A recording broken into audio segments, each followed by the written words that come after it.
Cloud. Better. Okay. I think the cloud is better because I don't want all that on my computer. I think that's a big file. So, okay, we're now officially recording. Good morning, everyone. Welcome to our third annual CF Washington, Alaska chapter virtual education day. This has been something that started during the pandemic, where we wanted to still get to connect and share meaningful information. And then we realized it was really meaningful to continue this virtual format. So a lot of people could tune in, no matter where they're located, and really have a wide audience and great participation. So we are looking forward to this morning. We have such an incredible lineup of speakers. I want to start by thanking everyone who's taking time to speak and to share their stories, their great information, their resources with you all. It's not an easy thing to put together meaningful content and to share it all, and especially on a Saturday. So it's really special to have this group. If folks want to just get used to, if you're not familiar with a webinar versus a traditional Zoom, there's a couple extra features that make it nice to use. So to start, just as with normal Zoom, there is a chat feature. You guys should see that box on the bottom center of your Zoom screen. Feel free to, in the chat right now, if you want to pop in and say hi, good morning, maybe where you're tuning in from. It's always fun to see where we have people coming from across our state in Alaska. And then additionally, you will see a feature that says Q&A, and that is to the left. If you would like to, during this presentation with any of our speakers, if you have questions, please feel free to use the Q&A box instead of the chat. It helps us manage the questions a little bit better, so we can be sure to find the questions and get them answered as best we can. A lot of our speakers saved time during their presentation for Q&A. Others, depending on timing, there'll be some Q&A time at the very end. And if folks have to pop off, we're always happy to email your questions along to our speakers and they will follow up. So please don't be shy. Questions are a huge part of this, and something that you're thinking to ask could be something someone else is thinking to ask as well, and will benefit the whole group. So those are a couple features. We're not going to have any polls today, so don't worry about that. You can always use fun reactions if you want to clap or do a little heart or whatever when someone's sharing. So it's lots of fun. We're really excited for this audience of people and for the morning together. If you have anything else, just let Christina and I know, and we're here. Now I get to start by introducing our first speakers. We have a really special family joining us this morning who are away at a gymnastics meet, which is amazing and so much fun. So I get to start by inviting the Newell family to join. They have great experience in the world of cystic fibrosis, fundraising, development. They've done many things, and they have a very personal reason why. And so we're so grateful for their family and them taking time this morning to speak with us. To kick things off, we have a brief video that sort of highlights their story, and we'll start there, and then we'll get to hear from their family. Well, so, you get married, and naturally the next thing is everyone, when are you gonna have kids? And we just always joked, because he was a baseball scout. Brandon's always gone. How are we gonna have kids? He's never around. When we kept trying, nothing was happening, we finally went to the doctors and said, something's going on. Like, we've been trying for a couple of years, we can't have kids. So they started running tests. We went to a doctor and they said, I'm sorry to tell you, but you guys will never have children. It's just not possible. We were hoping that one of the two that fertilized actually would take, and we were able to have a son or a daughter. And be careful what you asked for. We had a meeting at the fertility clinic. All right, let's take a look and see what happened. And all of a sudden it's like, I hear a heartbeat. And we looked at each other. And then they said, I hear another heartbeat. And I'm like, are there any more heartbeats, Doc?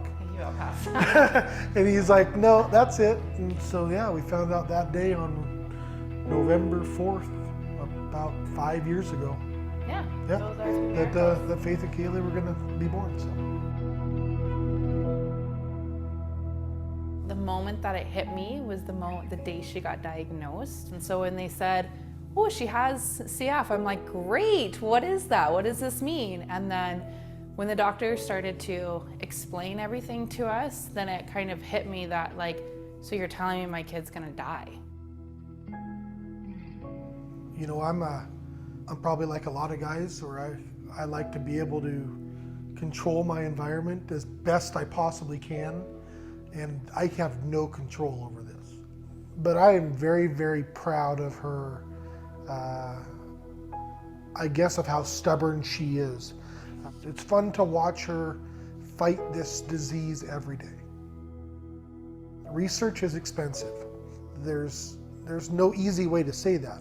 It just takes money. We're gonna continue to take pieces out of that genetic code and figure those things out until this thing crumbles. And when it crumbles, I can't wait to be out of a job.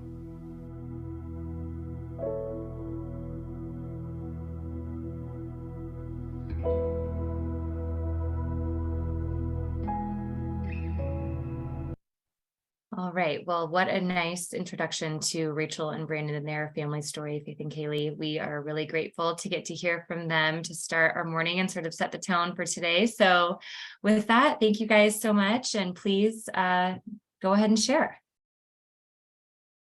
Are we glitching to everybody else? Oh, there we go.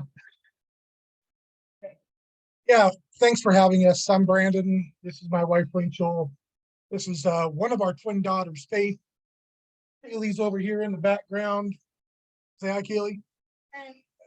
You know what? We've when Faith was first diagnosed with CF, we didn't know anything other than to jump in and figure out, number one, what it was. I mean, we were two Division I athletes that were perfectly healthy.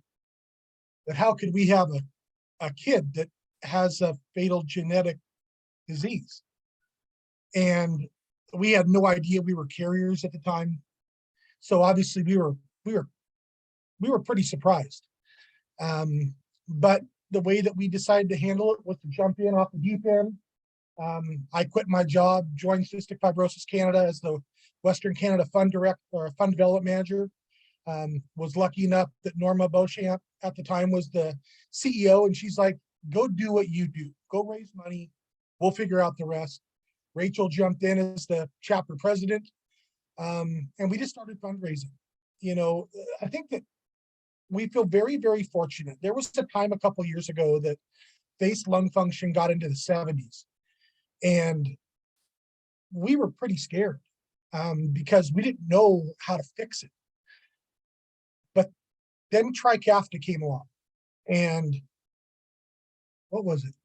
December 24th, Christmas Eve, 2 years ago, she took her first dose of Trikafta, and within 6 months, her lung function went from 70 to 110. And I think part of that was Faith's diligence of doing her treatment. But I think part of it was also that she became a competitive gymnast at that time. And going 4 days a week, multiple hours a day. And Faith kind of jumped in and took a leap of faith as well. And it took control of her own health and her lung function.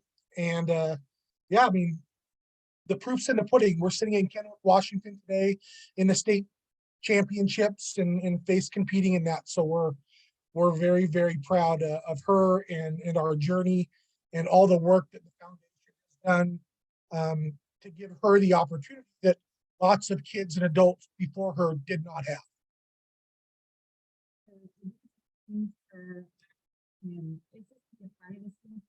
And I know for those people that maybe have not gotten involved, I really encourage you to just, even if you go to an event, go to the Great Strides Walk. And it's just that sense of community. I know for us, we felt very alone when she was first diagnosed, and having met so many amazing people that are on this journey together to bounce ideas off of, to talk about stories and what you're going through. And we've met some of our best friends just going to events, and it's something nobody understands what cystic fibrosis is. And so to walk alongside of other parents and people really makes a huge difference. And then even for Faith, for her not to feel alone and isolated, and to know that there are other kids and adults out there with cystic fibrosis, and to see the changes in their lives, it's incredible. So I really encourage you, if you have not gone to any events or gotten involved, even if you just show up and just walk, I promise you it will make a difference in your life. Awesome. Well, thank you guys so much for sharing. And Faith, good luck today at gymnastics. So exciting. You are going to do a great job. And you're so lucky to have such a sweet, supportive family and a sweet sister behind you who I know is cheering you on. So exactly. You guys are the best fam, and we're so grateful for taking time. So go get them. I hope you have great events all around. Nothing but 10s. It'll be awesome. Thank you guys. Yeah, enjoy the rest of the day. And so just, I think Rachel said it so well that we're just so grateful for this amazing community and really what it represents. And like Rachel said, even if you just show up at something and you are unfamiliar, it's such a great way just to connect and gain more resources, information, and just to realize you are not doing this all by yourself, which is huge. So very well said to set the tone for the rest of today. Real quick, as we continue through a morning, I just wanted to do a quick overview so people know what's ahead.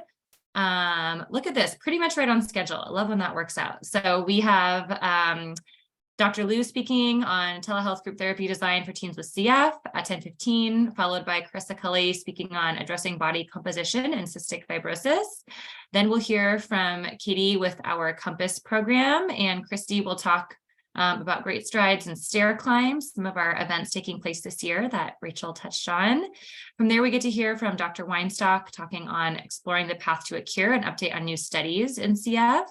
And finally, Brianna Kane will speak on impact airway assessment, and then we'll have a little time at the very end for Q&A. So many folks have time within their presentations for Q&A also. So like I said, don't be shy about asking questions. That's a huge part of this morning. And if not, we'll save some time at the very end and be out and about on our way. So thank you guys for being here. I'm now very excited to turn it over to Dr. Liu from Seattle Children's. And she is a pediatric psychologist embedded with Seattle Children's Hospital CF Center. She is also the director of measurement-based patient care for outpatient psychiatry and an assistant professor of psychiatry at the University of Washington School of Medicine. Dr. Liu's program of research aims to develop innovative and scalable interventions to improve access and quality of mental health care for diverse youth and families. Specifically, her work has focused on the development and evaluation of telehealth therapy groups for teens with cystic fibrosis and equity-focused implementation strategies to address bias among healthcare providers to improve quality of care for underserved youth and families. You guys, I had to read that full bio because it's so impressive. So much great work that she is responsible for. And we're really lucky to have her sharing this morning. I think this platform really highlights how important the work is through continuing opportunities like this to create education and information that's accessible to all. So we're really grateful to hear from her. And with that, we're going to turn over to Dr. Liu, who's going to run her slides and speak with us this morning. So thank you so much. All right. Thank you, Erica, for such a lovely introduction. Good morning, everyone. I am going to share my slides here. I say this and we practiced, so I know it's possible. Here we go. And then we're going to go into presentation mode. Come on, computer. I know you can do it. There we go. Okay. How are we looking? Can I get a thumbs up? Oh, I suddenly can't see. All right. Thank you, Erica. That's very helpful. Okay. Good morning, everyone. Thank you all so much for having me. So I'm here today to talk about co-designing specifically telehealth groups with and for adolescents with cystic fibrosis. Before I move on, I want to recognize my collaborators. We have an amazing team at Seattle Children's and University of Washington to make this work possible. And I don't have any conflicts of interest to disclose, but I do want to mention that this work was generously funded by the Cystic Fibrosis Foundation as a clinical pilot feasibility award, as well as the Seattle Children's Psychiatry Research Funding. So like the Newell said, research is not free. And so we are so pleased to be able to have funding to really do this work. And so a quick rundown what we're going to talk about today in my time.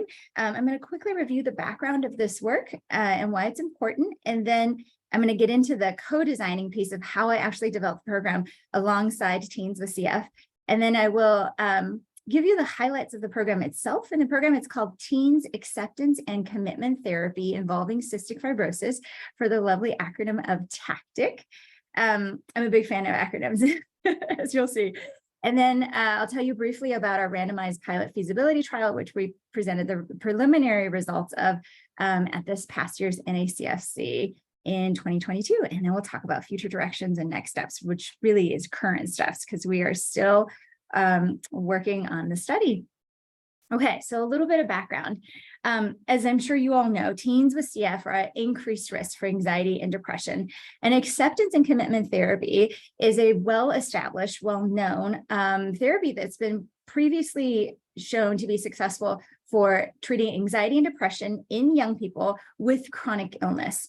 But at the time, so when I started this work, when this was really sort of a glimmer in my eye, I think in about 2017, 2018, there wasn't an ACT protocol for teens. There was starting to be an ACT program for adults. And so it was really at an NICFC conference that someone said, who's going to do this work for kids? And I sort of jokingly raised my hand, half jokingly. I mean, my heart was in it, but at the time I didn't know how we were going to get it done. And then so before the pandemic, I had this idea of doing telehealth groups because we know that with infection control protocols, young people and even adults with CF, unless you live with someone else with CF in your home, are really not able to be in person and be in community with others with CF. And so I got the idea that with telehealth technology, we should be able to bring teens together in a space to at least virtually be together. And so we had planned that for the phase 1 of this work that we were going to co-design a program. Well, acceptance and commitment therapy, or ACT, has been available for depression and anxiety with young people with other chronic illnesses. It has not been previously tested with folks with CF.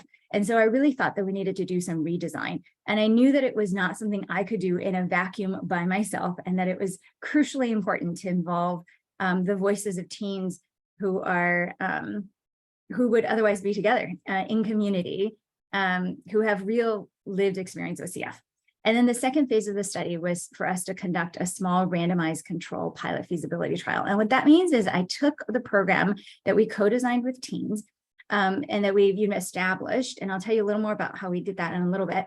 And then we compared it against another intervention. And in this case, it was a non-directive topical CF topical related support group.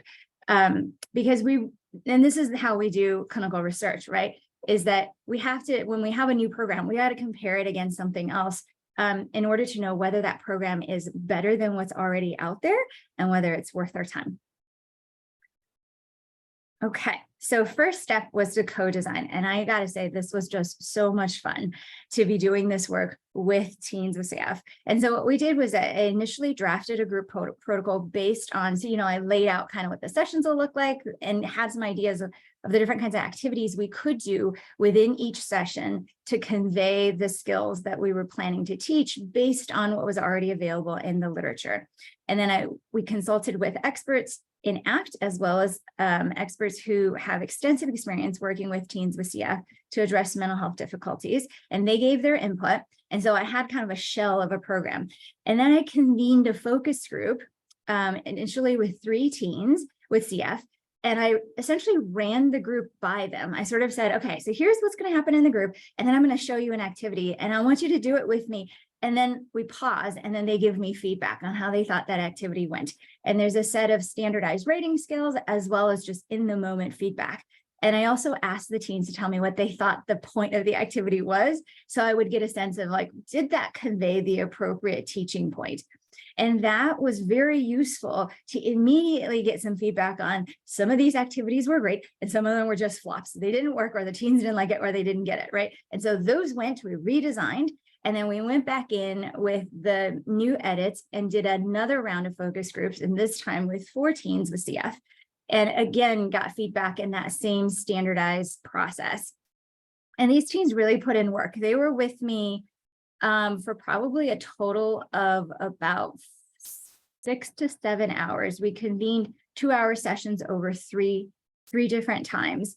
And then after the second round of focus groups, at systematically gathering feedback again, we then finalized the protocol for testing. So then I had a newly revamped set of activities and content for the group. So this is what the group, let's see. Okay, I already told you about that. So this is what the group ended up looking like and what we tested in our pilot feasibility trial. They ended up being weekly sessions of 60 minutes per session.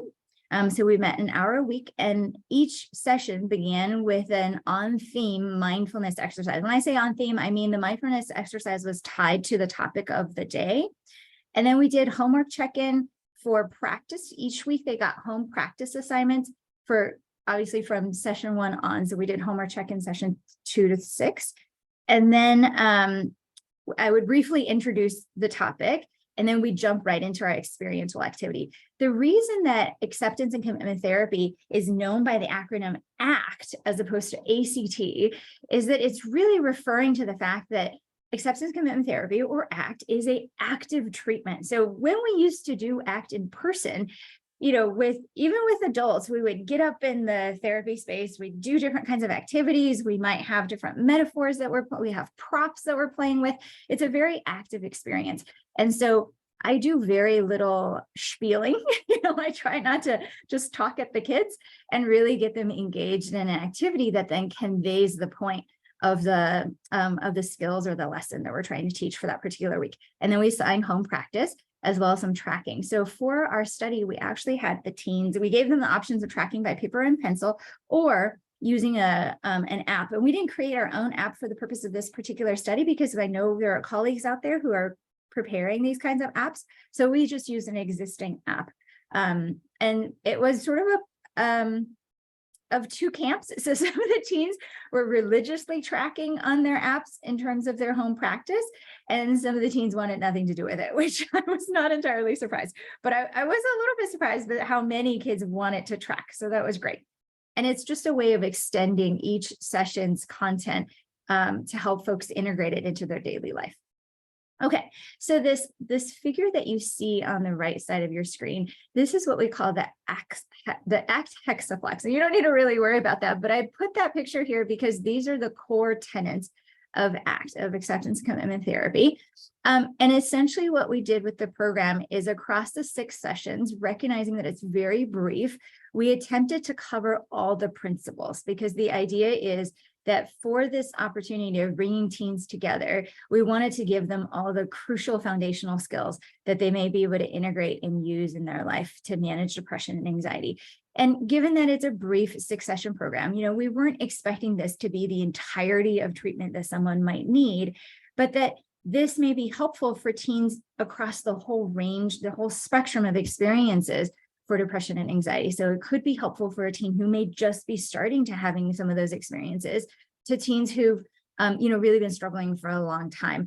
And as part of our study, we did include teens with all kinds of symptoms. We did not exclude anyone based on the severity of their symptomology. We did say you do need to have a little bit of symptoms or at least some historical experience with anxiety and depression. Without that, it was hard to sort of connect because we talked about, us facing our own struggles.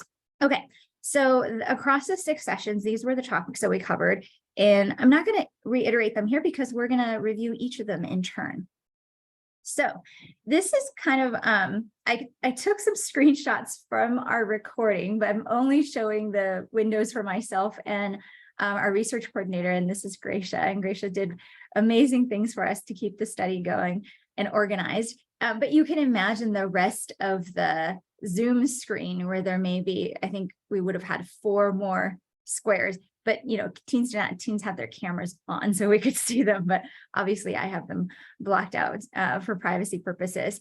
And so for the introduction, and right away in the first session, certainly we're setting some ground rules. We're having teens establish how they want to engage with each other and talk about the kind of agreements, the group agreements that they would like to have. And teens said things like, respect each other's opinions, respect different people's experiences, participate, have a good time.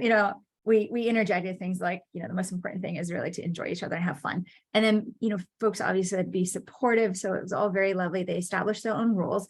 And then we dove right into an initial activity. And what you're looking at right now is Gracia and I demonstrating this task, and the teens are actually doing this with me. And what I'm doing is I'm pushing on a piece of paper. I'm literally pushing on this white paper. And the instruction is push as hard as you can. But imagine that this paper embodies or symbolizes all of the things that you'd rather not feel or deal with. So these might be the thoughts that come up for us on a daily basis.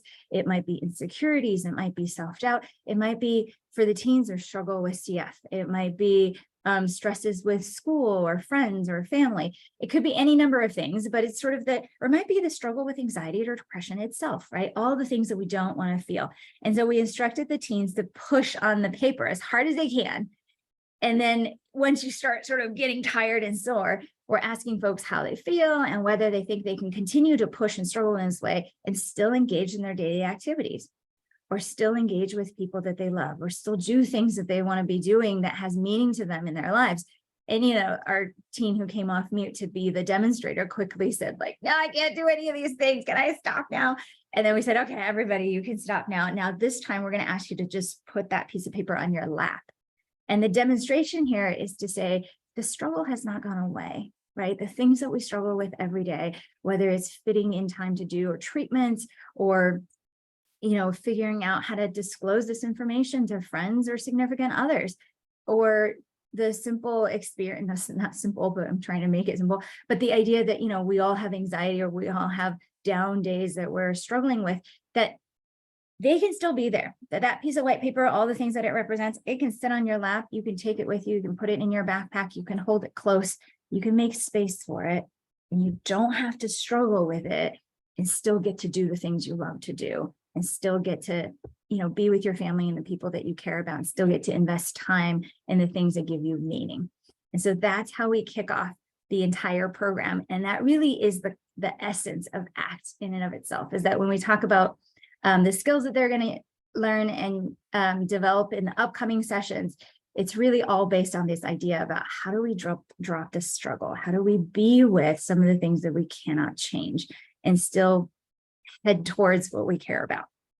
And so then in session 2, we dive into helping teens figure out what is it that they really care about. And one of the activities that we do in session 2 is called the Strength Discovery Card Sort. And I actually, I got another software and I programmed these beautiful cards, which were developed by Dr. Louise Hayes in Australia.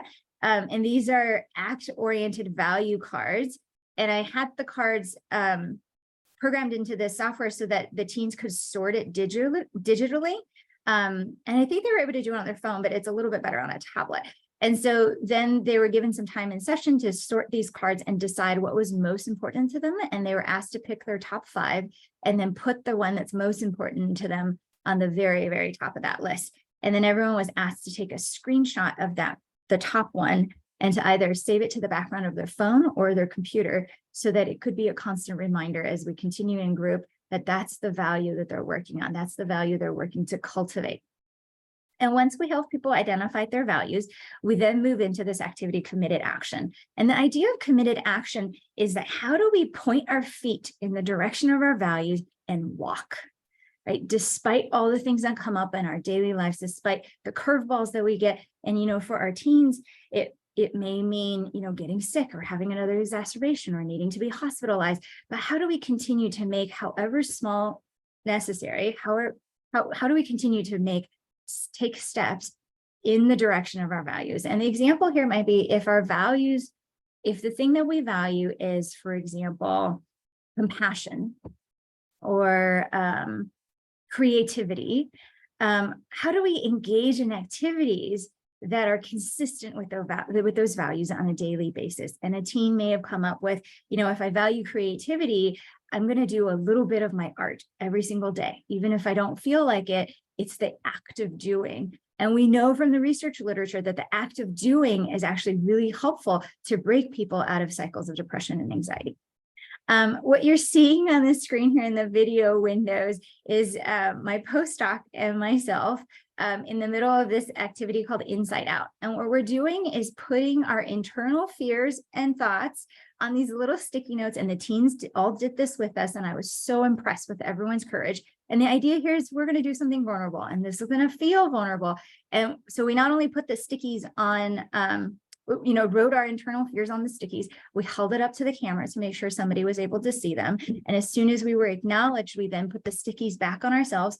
And what you can't see from the video is the stickies are actually, I special ordered extra sticky notes.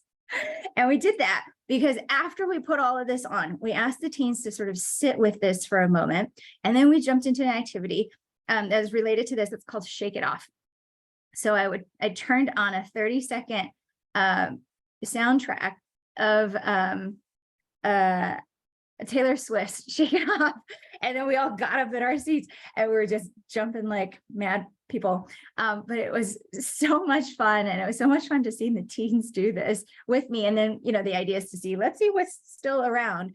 But the crux of the activity is that after we do our jumping and everyone's having a really good time, we sit back down. And then the invitation for the group is, let's sit with what else is here. That during the rest of the session, you're going to see these things on camera and you're going to get distracted. But can we reorient ourselves to the activity at hand here? Because what you value has to do with the reason that you're here, right? Whether it's to be in community with other teens or to learn skills. And the whole idea is, can we engage in an act of committed action? And so that's session 3 and how we get teens to experience or to take a practice with committed action. And then in session 4, we move into acceptance and contact with the present moment. In ACT, acceptance is about accepting your internal experiences, is about being with what is and accepting what cannot be changed. And one of the essential sort of foundational principles to be accepted is that the sweet and the bitter are poured from the same vessel. Or we could say, on the flip side of the coin, the things that you care about most on one side is likely the things that is also being threatened when you struggle. And so we really engage in this activity to help people really notice that you can't have one without the other. And if you're going to throw out your struggles, you're likely going to lose the things that you value too. And for teens, this is a hard task, especially for our younger teens, because they, in some ways they just haven't had quite enough life to quite recognize that you can't have the sweet without the bitter. And so one of the things that we have them do is recall a precious moment, like a purely precious moment. And often what people will notice, and this becomes more transparent as the teens get older, is that with that sweet moment, there's all kinds of other feelings that starts coming in, even though you're really just focused, the instructions is focused on a precious moment. And then the discussion is really about what's all that other stuff that's coming up, and the recognition that when we have sweetness, we're going to have this feeling of not wanting to lose that sweetness at a minimum. And that often is the pain of life that comes along with it. And that's part of the struggle. And that if we can accept that the things that we value and the things that we find joy in is going to come with some struggle, and that struggle is worth it, then it's going to give us that power and fuel to really be able to persist, especially when we need it, to continue to engage in our committed action towards our values. And so then we move on to session 5. And session 5 is very, I think of as more skills. I mean, all of the sessions have a particular skill or concept that they're learning, but there's more practice going on in session 5.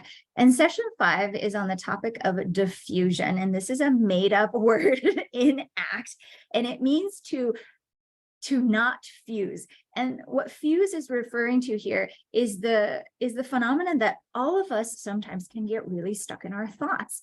And we can get stuck in our experiences in a way where we become the experience. Like, so the idea here is, we may all have anxiety or struggle with low mood, for example, but we are not in ourselves. I am not my anxiety, right? Like if I struggle with my anxiety, that's part of my experience, but not the totality of who I am. But sometimes we can have thoughts like, I'm not good enough, or, I'll never be okay. And those thoughts can become overwhelming, and people can start to have an identity around that thought in terms of that's who I am. And the idea of diffusion is to separate ourselves from those thoughts. Because what we know about from the research literature is that people, when we get really stuck in those thoughts, when we fuse our identity with our internal experiences, that can really perpetuate experiences of anxiety and depression. People can get really stuck. And we call that psychological inflexibility. And so on the flip side, ACT is entirely designed to promote psychological flexibility. And what we know about psychological flexibility is that the more that we're able to separate ourselves from our thoughts and recognize that we are so much more than any one of our singular experiences, that psychological flexibility really promotes wellness, happiness, well-being, health, including physical health. So all of those things makes this particular session especially important. And so we teach the teens how to engage in what we call unhooking skills. So when you get hooked by a thought, how do we unhook ourselves from that thought? And we talk about the 3 different ways of unhooking, which is noticing the thought, naming the thought, and it doesn't have to be a thought, it could be a feeling, it could just be like, I'm having an overwhelming sensation of anxiety. And often that leads to thoughts like, I'm always going to be this way, or having anxiety about anxiety, like I'm afraid I'm gonna have anxiety and that's going to ruin my experience. So naming the thought would be, oh, I notice. First you notice, and then, oh, I'm having that experience again. I'm going on the downward spiral. I notice that I'm having anxiety about anxiety, or I'm having anger about anxiety, right? And then finally, many diffusion tasks are around neutralizing the thought, which is really taking the power out of the thoughts that hook us. So some of the strategies could be making it meaningless, so saying a particular scary word over and over and over again, or making it silly. We experimented and played with a number of mobile apps that will change your voice. So you could say the difficult thought into the app, and then the app will say it back to you. So we had a lot of fun with this. And then we can also take a compassionate approach by trying to thank the mind. And that's just noticing that the thought is happening and recognizing why it's there. Like, thank you, mind, for alerting me to all the dangers in life. I know you're just trying to keep me safe, but like right now I'm giving a talk and none of the people in their square boxes are going to come and eat me up. It'll be just fine, right? Like, so these are the ways that we might be able to thank our mind in times of anxiety. Okay. So that's diffusion in a nutshell. I know I'm going very quickly because I'm just trying to give an overview, and all of these skills can take years and years to really cultivate and develop.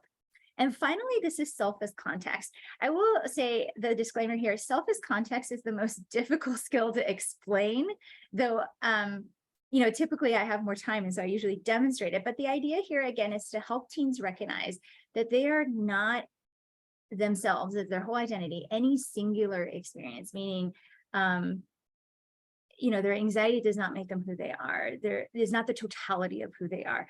They're, say they're struggling with school, their poor schoolwork, or even their struggles with CF. That is not the entirety of who they are. It certainly is a part of who they are, but it is not the whole picture.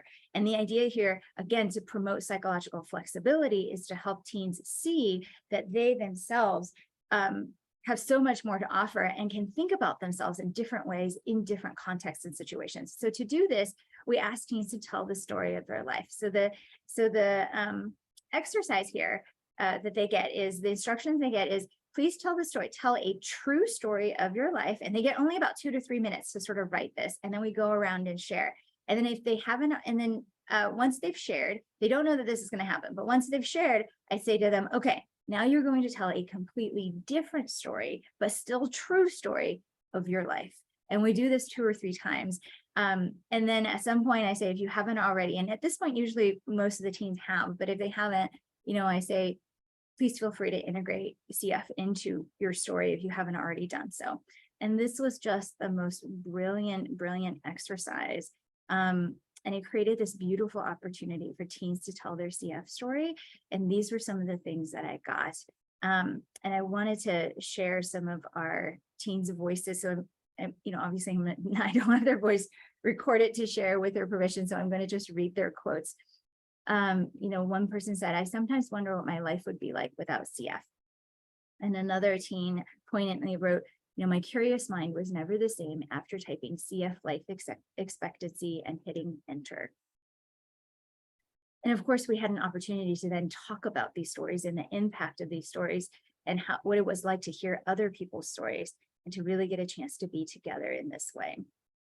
And here are some of the themes that coalesced from the stories that the teens told. Many examples of harrowing starts, like difficult beginnings from their birth and getting early diagnosis if they were not diagnosed in newborn screening, because this is a cohort who was born in the 2000s. And so, some of them at the time newborn screening wasn't quite implemented yet. There are certainly stories of survival and stories of resiliency, and then also how CF disrupted their life in many different ways in terms of isolation and hospitalization, but also as well as how CF really shaped their identity, that this was really an integral part of who they are. And they talked about living every day to its fullest. and how the recognition as they're being in community with each other is that every CF is different. Okay, I'm recognizing I'm running low on time, so I'm going to quickly go through our pilot testing results. This complicated figure, what it's trying to show is just that we recruited teens to be in 2 different groups, and one of the groups started with the support group for 6 weeks and then switched over to the tactic intervention, and the other group started with tactic and then switched over to the support group. And here are just some highlights of our findings from the pilot feasibility study. Here's what teens found most helpful about group. And essentially there are 2 sets of, 2 sort of categories of responses. It's really this idea of being in community with each other and getting to know other teens with CF. And this actually came up more than one time throughout. Group teens would say, you know, I totally forgot you all have CF. This is incredible. I don't think I've ever met anyone else with CF.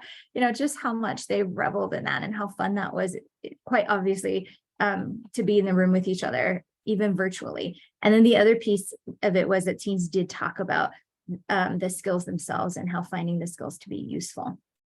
The teens, this was a really interesting finding to me. Teens reported decreasing loneliness the longer they've been in groups. So I compared their responses early on in their participation and then later on, but it didn't matter which group they were in. So even in the non-directive support group, teens felt less lonely and less isolated as they continue to participate. And teens reported for those after they've been exposed to the different skills throughout the ACT intervention, they did report improving value orientation, as well as psychological flexibility. So even though this was a really small pilot study, it gave us the idea or the promise from the data that, you know, the intervention is working as I would expect it to, as the way that is intended to work. And so these are some of the lessons that we learned, that teens really saw great value in telehealth groups, especially in building community with each other. And they had a really hard time keeping track of their physical materials. As I said, this ACT is an active intervention, so there were lots of props and different things to play with. And so we had these little packages that I sent out to everyone. The entire study was conducted virtually. People were able to participate from all over Washington, as well as I think someone joined from Oregon and someone joined from Idaho. And so I had to send materials out to them, but because, you know, teens are mobile and this was during the summer, they were all over the place. So everybody lost their materials. We are going to run another round of our tactic group because I would love to get this in front of more teens to give me more feedback. And then finally, I'm conducting some user testing of the clinician manual itself. Once I have enough feedback from teens, I really have to lay everything out in a manual so that other clinicians can take that manual and run this group on their own without me. And really, from our findings, I really think it's worth considering providing both ACT and the non-directive support group for teens with different needs. And so I do want to put a plug in that we are currently still recruiting for this next round. So if you know of a teen with CF between the age of 13 and 18 who might be interested in participating, we're looking for folks with at least some experience with depression or anxiety. Mild symptoms or historical symptoms are certainly okay. We're able to include teens from Washington, Oregon, and Idaho.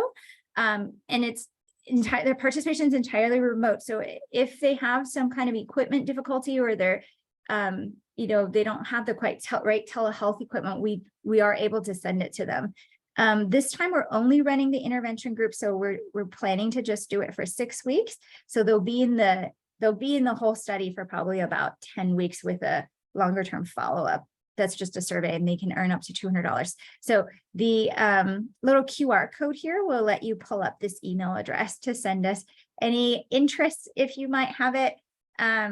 And if you know teens that you'd like to refer.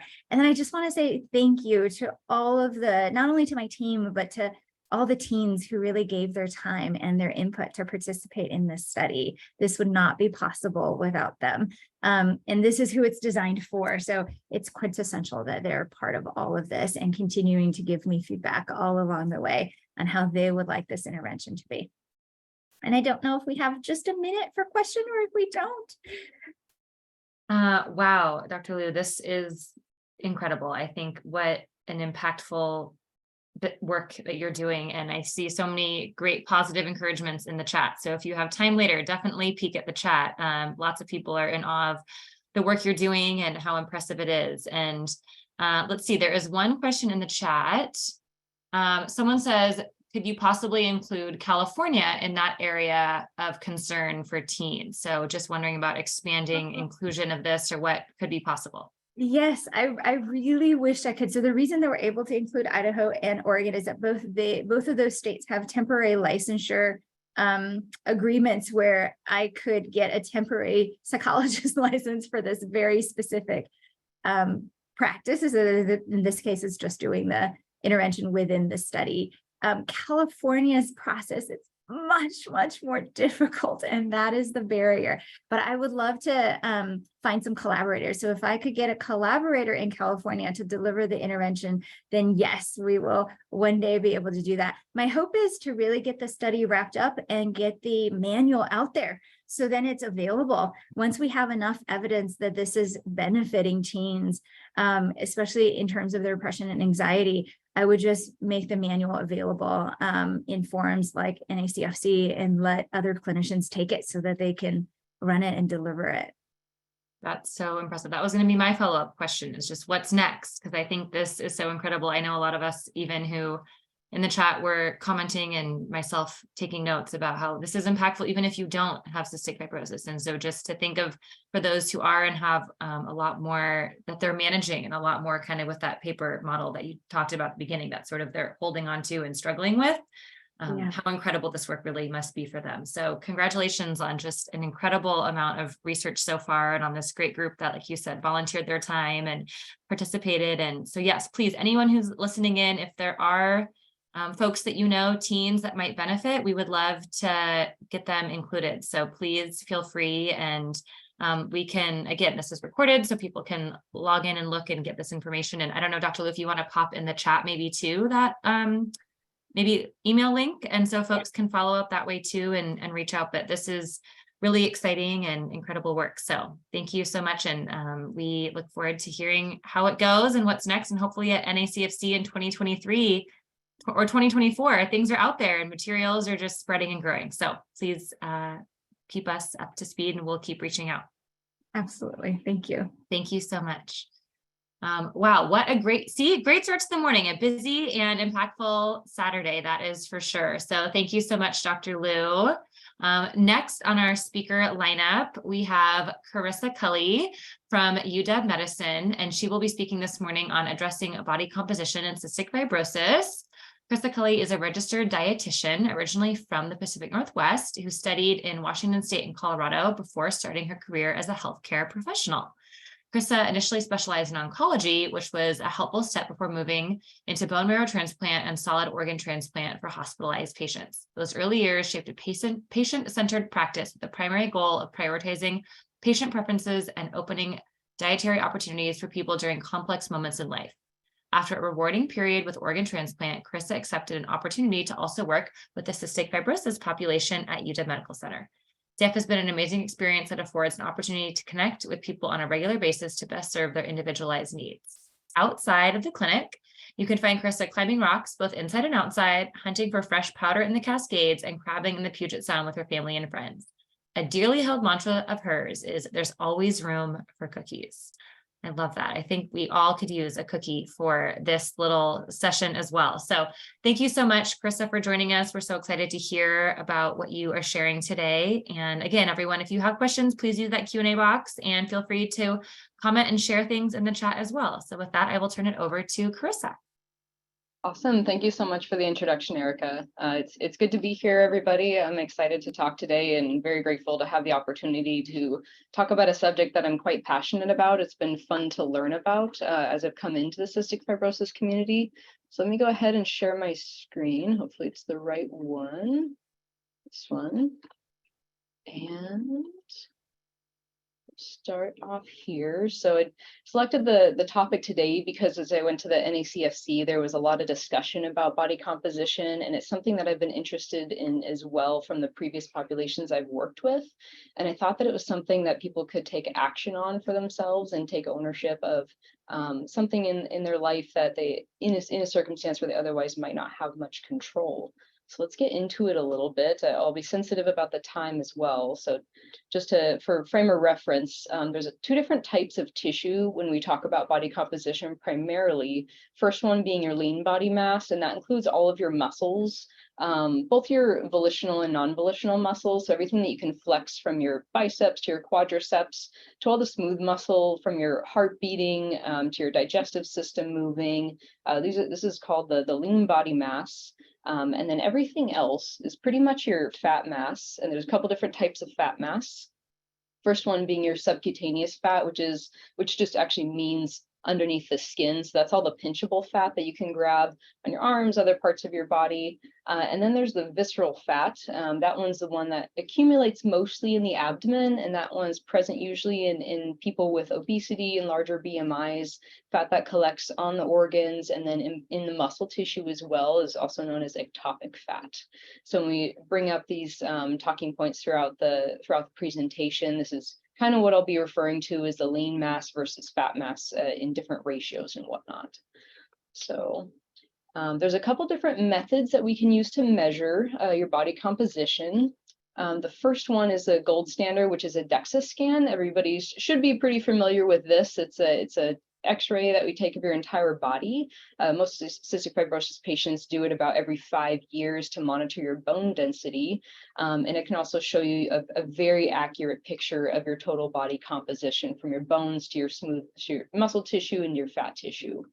Another method is called the BIA. This is something that's actually coming up in discussion with CF clinics. It's implementing these in CF clinics called bioelectric impedance analysis. What it basically does is a standing scale with some handlebars on it, and it sends an electric current through your upper body, through your trunk, and then through your lower body.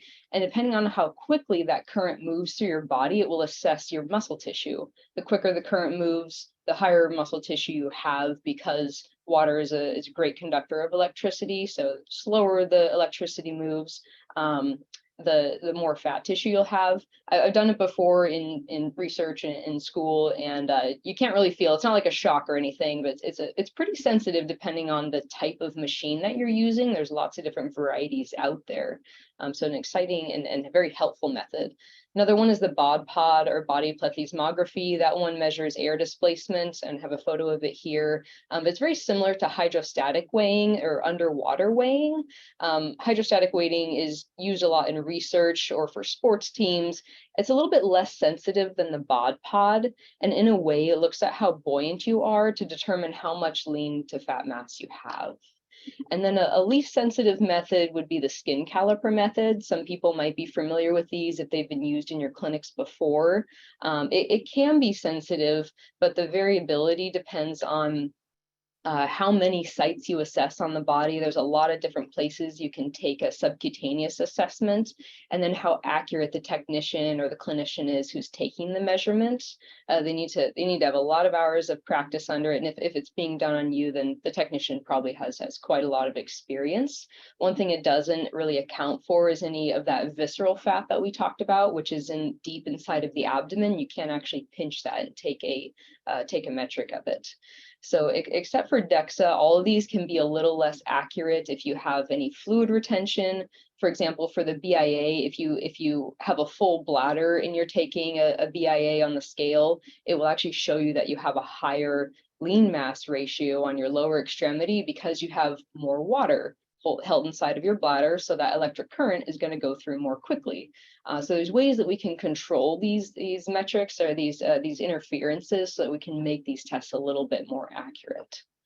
So we have a little bit of an understanding why it matters in cystic fibrosis. We can look at your cardiopulmonary function. And that's actually one, interestingly, that doesn't have very significant relationships, although if you're influencing your body composition, you can glean a lot of benefits if you're trying to adjust your body composition.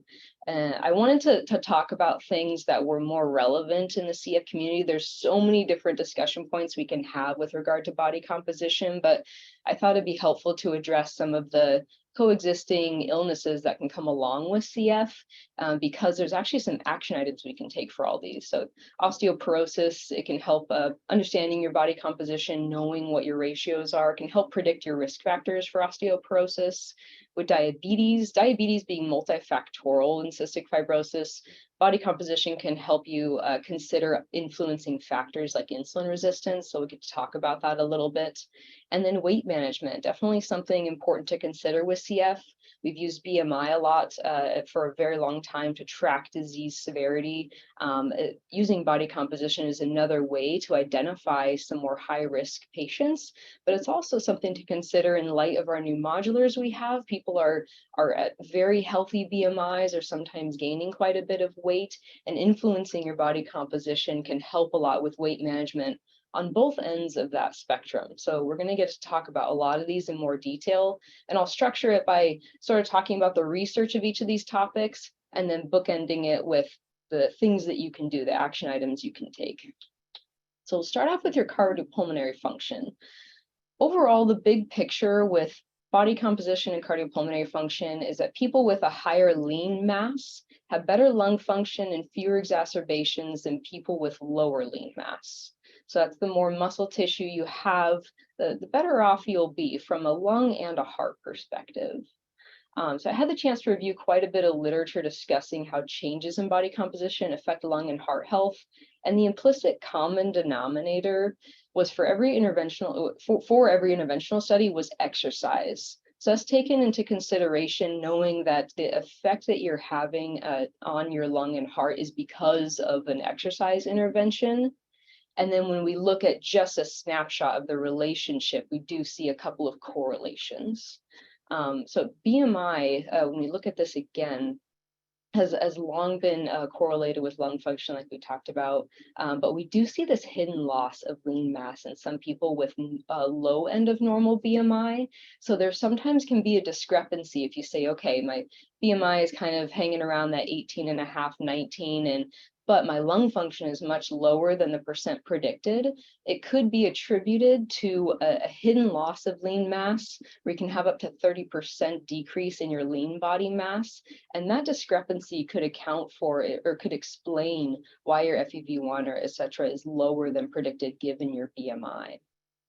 Okay, so since exercise increases your lean body mass, the benefit that you'll see is with total cardiopulmonary function. For example, for both children and adults with CF, regular exercise can slow the rate of lung function decline. When it's used as an intervention, we're talking about exercise as something that you can add to your life, the overall risk of mortality in CF patients is significantly reduced.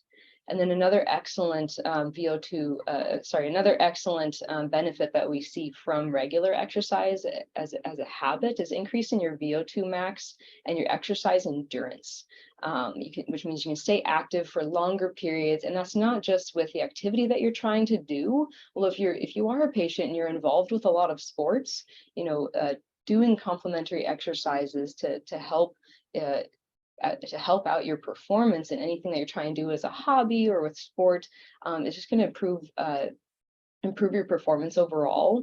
And even if you're just looking to improve, if you're kind of in this more higher risk category, where you're still having a lot of respiratory barriers to performing, incorporating something like resistance exercise can still help you improve your endurance with day-to-day activities, which significantly increases your quality of life as well. Oh, I have my little animations there. So the things that you can do, your first line of defense is going to be your medication and inhaled therapies. This is specifically for improving your pulmonary function, because that has the greatest effect. But the other changes that you can make, one would be stay ahead of nutrition. So when you're thinking, if you're in this high risk category, it's important to organize a routine of maintaining adequate calorie intake to support a healthy BMI, which in turn supports a higher lean mass to fat mass ratio. Small studies have shown that BMI can be on the low end of normal with a lung function decline of about 40%, which is what I was alluding to earlier with that hidden loss of lean mass. Incorporating exercise is key here to affecting your ratio. Muscle loss can reduce respiratory muscle function. That's things like your diaphragm and all of those intercostal muscles surrounding your rib cage. And sedentary lifestyle can increase risk for cardiovascular disease. Losses of lean body mass up to about 30% of a predicted healthy weight can put you in this higher risk category. So with all of these factors to consider, in cystic fibrosis, combinations of RMT, respiratory muscle training, aerobic exercise, and strength training can improve lung function and strengthen those respiratory muscles specifically. The big key is to stay consistent, pick something that's sustainable, and try to test your strengths every now and again. If you're really enjoying some activity, try to see if you've been doing it for a year or so, see if you can push yourself a little bit. You might be surprised how capable you are just pushing the envelope a little bit every now and then. And it also probably goes without saying that doing things like aerobic activity can improve clearance of mucus and whatnot. So being habitual with these exercises, again, is very key. And moving into osteoporosis and bone density. So these are some of the things where I found lean body mass had greater predictive influence. So most CF patients with a higher lean mass ratio also had higher bone density. In one study of about 64 adults, a higher fat-free mass index, or that lean mass index, was associated with higher bone mineral density compared to those with higher fat mass index who saw greater, specifically lumbar spine bone density loss over just 2 years. Weight-bearing exercise is going to be key. It's called osteogenic exercises when you do something that encourages bone building, and it usually requires some sort of flexion to strain your muscles against your skeleton. Your muscles are all attached to your skeleton, so when you get to flex them a lot, that encourages stress on your skeleton, which can be osteogenic. I found a very cool study that showed it for every 1 kilogram, like square kilogram of additional lean mass was associated with a 0.19 higher T-score seen on your DEXA. So a T-score is something that shows us where you are in terms of your bone density. As you get lower on your T-score into the negative numbers, that's where you start getting that diagnostic osteopenia, osteoporosis range. So if you increase the weight of your lean body mass, your total weight of lean body mass, you can improve your T-scores. And on the flip side, with every additional square kilogram of fat mass, it was associated with a 0.1 lower T-score. So another more incentive. If you're somebody who's in that high risk category or osteopenia, at risk for developing osteoporosis, incorporating some weight-bearing exercise or osteogenic exercises would be very key. And this might be, I'm sure a lot of people are aware of this, but CF patients are just at very high risk of osteoporosis because of things like long-term steroid use, lower gonadal hormones, your testosterone, estrogen, and sometimes a forced sedentary lifestyle due to advanced pulmonary disease, as well as calcium and vitamin deficiencies and nutrient deficiencies and malnutrition overall contribute to the high risk of low bone density in cystic fibrosis. For growth of lean mass, we also need to consider that adequate protein and calorie intake, not just your calcium and vitamins, because osteoporosis is something that's high risk because if you are someone who is malnourished or chronically malnourished, your body will downregulate some of the hormones that do help keep your bone tissue intact. So if you're chronically undernourished, it puts you at a higher risk. So let's talk about how you can build strong bones. To be very reductionist, if you lift heavy stuff, you'll put on a little bit of muscle tissue. You don't have to be deadlifting twice your body weight. You don't have to be in the gym 5 days a week. You can really just do more stress on your body than what you do in day-to-day activity. That's what you need to improve your body composition. Number two would be staying on top of your vitamins. It's important to check. That's why we check your annual vitamins. We follow up on your labs, and we hopefully your dietitian, if it's me or somebody else, is checking in with you to make sure that you're optimized for growth. Making sure that you're using CF specific vitamins. This is important, when you have pancreatic insufficiency, where you can see malabsorption of that vitamin D and vitamin K. The CF vitamins are water soluble, so it's easier for you to absorb. And when it does come to the vitamins, staying inside of that Goldilocks zone of adequate vitamin D, vitamin K, vitamin A, vitamin E is important, because those very low end of the spectrum, if you're chronically low, that can encourage bone loss, but also can be, very high levels of serum vitamin D are associated with low bone density, not as significantly as having chronically low vitamin D, but you don't want to be in that upper range, because being chronically in that upper range can also pull some bone tissue out. And a complementary diet, what I mean by that is including that calcium and that protein and that calories to optimize bone growth and to optimize lean body mass growth. You're going to need a little bit of a surplus to encourage growth in when you've been in a deficit for quite a while. So stay in touch with your team.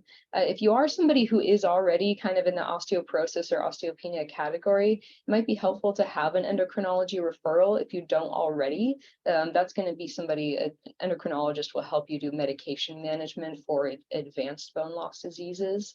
And sort of these are things that you can do for prevention and for optimization if you're kind of in that low end risk category of bone loss. This is a slide I wanted to include just because I thought it'd be helpful if you guys can take home as nutrition for osteoporosis and osteopenia. I thought it was interesting. I want to include a graph here. So on the left side is just dairy products from cow's milk.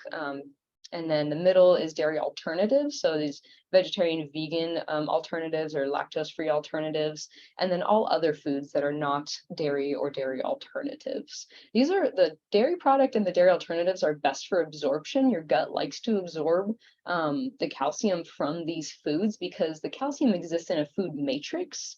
So it is absorbed easier inside of the gut compared to something like just taking a calcium supplement on its own in isolation. And generally, you're shooting for around that 1,000 to 1,200 milligrams a day. That range could change if you have any history of kidney stones or any aortic calcifications, things like that. You can be a little bit more specific on a person-to-person basis. But in general, this is a good goal for most people with cystic fibrosis to aim for. There are also considering with the dairy products and dairy alternatives, most of those foods come with fortified vitamin D, which helps improve that calcium at the cell level inside of your intestinal tract. It's going to vary depending on brands, portion sizes, the preparation method that you use for cooking. For example, like boiling and frying, if you're submerging foods inside of water, it can leach the calcium out into the water, so you lose a bit of it there. But obviously, if you're stewing some vegetables and you're eating that stew or eating that liquid or drinking it, you will still be able to absorb the calcium. One little trick to take home is to add a little pinch of salt to boiling water if you're going to blanch or boil vegetables or other foods. That can help keep the calcium inside there a little bit. So going back to this graph, the comparison, is doing any of the alternatives is very comparable to choosing a dairy product. One of my favorite things about other foods is whole sardines. That's because there's bones inside of the little fish. Not a lot of people, I feel like it's 50-50. If people like sardines or people hate sardines, I'm on the thread of people that love sardines because I love smelly food in general, but you get a ton of calcium, over 350 milligrams, which is more than a serving of milk if you eat 3 ounces of sardines. But there's a lot of options here to have a lot of calcium in your food. The spinach one is something a lot of people ask about for vegetables. That's a cup of cooked spinach, so you'll probably need about 4 cups or more of fresh spinach to make that cup of cooked spinach, and steaming it again to make sure that the calcium stays inside. So let's move on a little bit to diabetes. When I say it's not clear exactly what causes CF diabetes, there is a lot that is understood. Many factors contribute to it, including pancreatic inflammation, ductal obstruction, variations in your hormone levels that control secretion, that control glucose regulation, like glucagon and insulin. insulin resistance, which comes up a lot when you have a lot of that subcutaneous fat or a lot of visceral fat, and chronic inflammation can increase your blood sugar levels. So we know what's going on under the hood, but on a person-to-person basis, it's going to take a lot of testing to figure out what is the driving force of it. And then your highly effective modulars or Trikafta have shown to increase levels of insulin secretion. And Trikafta has, in some small studies that have been done last year, has significantly improved your oral glucose tolerance test, as well as your A1Cs. Those are very important because that glucose test and that A1C are those diagnostic metrics that we use to capture CF-related diabetes. So obviously, you know, in light of these new modulars, we're seeing a big decrease in new diagnoses of CF-related diabetes. So keeping on the thread of body composition, high abdominal fat, that visceral fat around your organs that we talked about, and total body fat are associated with insulin resistance and higher fasting blood sugar levels. And also consider that high abdominal adiposity, that abdominal fat tissue, is linked to increased risk for cardiometabolic disease in non-CF patients and decreased lung function in COPD non-CF patients, because that high abdominal fat tissue can press on your lungs and create a bunch more weight, which can strain respiration. In persons for CF, going back, for muscle tissue, looking at that instead of fat tissue, muscle tissue is much more sensitive to insulin than fat tissue is. For example, this little picture down here shows, it's a little complex, but there's a GLUT4 receptor, which is what grabs blood sugar out of the blood and pulls it into a cell. And a muscle tissue is going to be scattered with tons of those things. And if you are exercising that muscle tissue, it can increase glucose uptake up to 100-fold when compared to resting muscle tissue. Therefore, the more muscle tissue we have, potentially the idea is in theory, the more glucose uptake we will have. So for any of you athletes out there who have CF-related diabetes, you might notice some blood sugar drop, even if you are exercising for long durations. And so one thing I want to consider is planning for the future with CF. With these modulars, we're seeing incredible changes in really healthful weight gain, improved lung function, and definitely with increased life expectancy. So in some cases, we're seeing this other end of the spectrum where we have a lot of weight gain, putting patients in overweight or obese BMI categories. And so we want to consider for the long term, we're still doing really good research on it right now. But other underlying factors that come with having a very elevated BMI include more chronic inflammation, small blood vessel damage that comes from very high blood sugars or neuropathies, and the CF legacy diet, this diet we've been eating forever with very high fat, very high calorie, is a potential concern when you're thinking about risk for cardiovascular disease decades down the road and other chronic illness. So optimizing your body composition, reducing your fat mass to lean mass ratio can improve your insulin sensitivity, and all that muscle tissue, if you think about it, there's tons of capillary beds, lots of blood vessels going into creating that muscle tissue to help it work, whereas fat tissue doesn't have quite as much blood flow going to it. So you get a lot more vascularization, more oxygenation, healthier tissue in general when you have a lot of that high blood flow. So that's why the lean body mass is very important. When it comes to weight management, I wanted to lump a bit of the diabetes and the weight management action items together. So we'll address weight management. The higher ratio of lean mass to fat mass you have can increase how many calories your body burns at rest. So that increases your basal metabolism. It's helpful if you're trying to lose weight over a longer period of time, because if you're creating a calorie deficit in the context of a higher BMR, you will lose a little bit of weight. it can also help you maintain a healthy BMI. Given our discussion on bone density and lung function, we've seen a benefit in the outcomes for patients with these higher lean mass to fat mass ratios. And one concern for patients who already have kind of that lower BMI is that, okay, if I start lifting weights or if I start trying to build up muscle, am I going to lose any weight if I lose my fat tissue as well? Well, not necessarily, no. If we complement our calorie intake with the exercise, we have seen quite a few studies show that there's no change or very little change over an 8 to 12 week training period with the addition of resistance training. So you still get that lean body mass benefit without compromising your weight to stay at a healthy BMI. It's that calorie deficit that we need to encourage the weight loss. And it's so much more than just going to the gym. Actually, I thought Dr. Liu's presentation was very salient with this topic.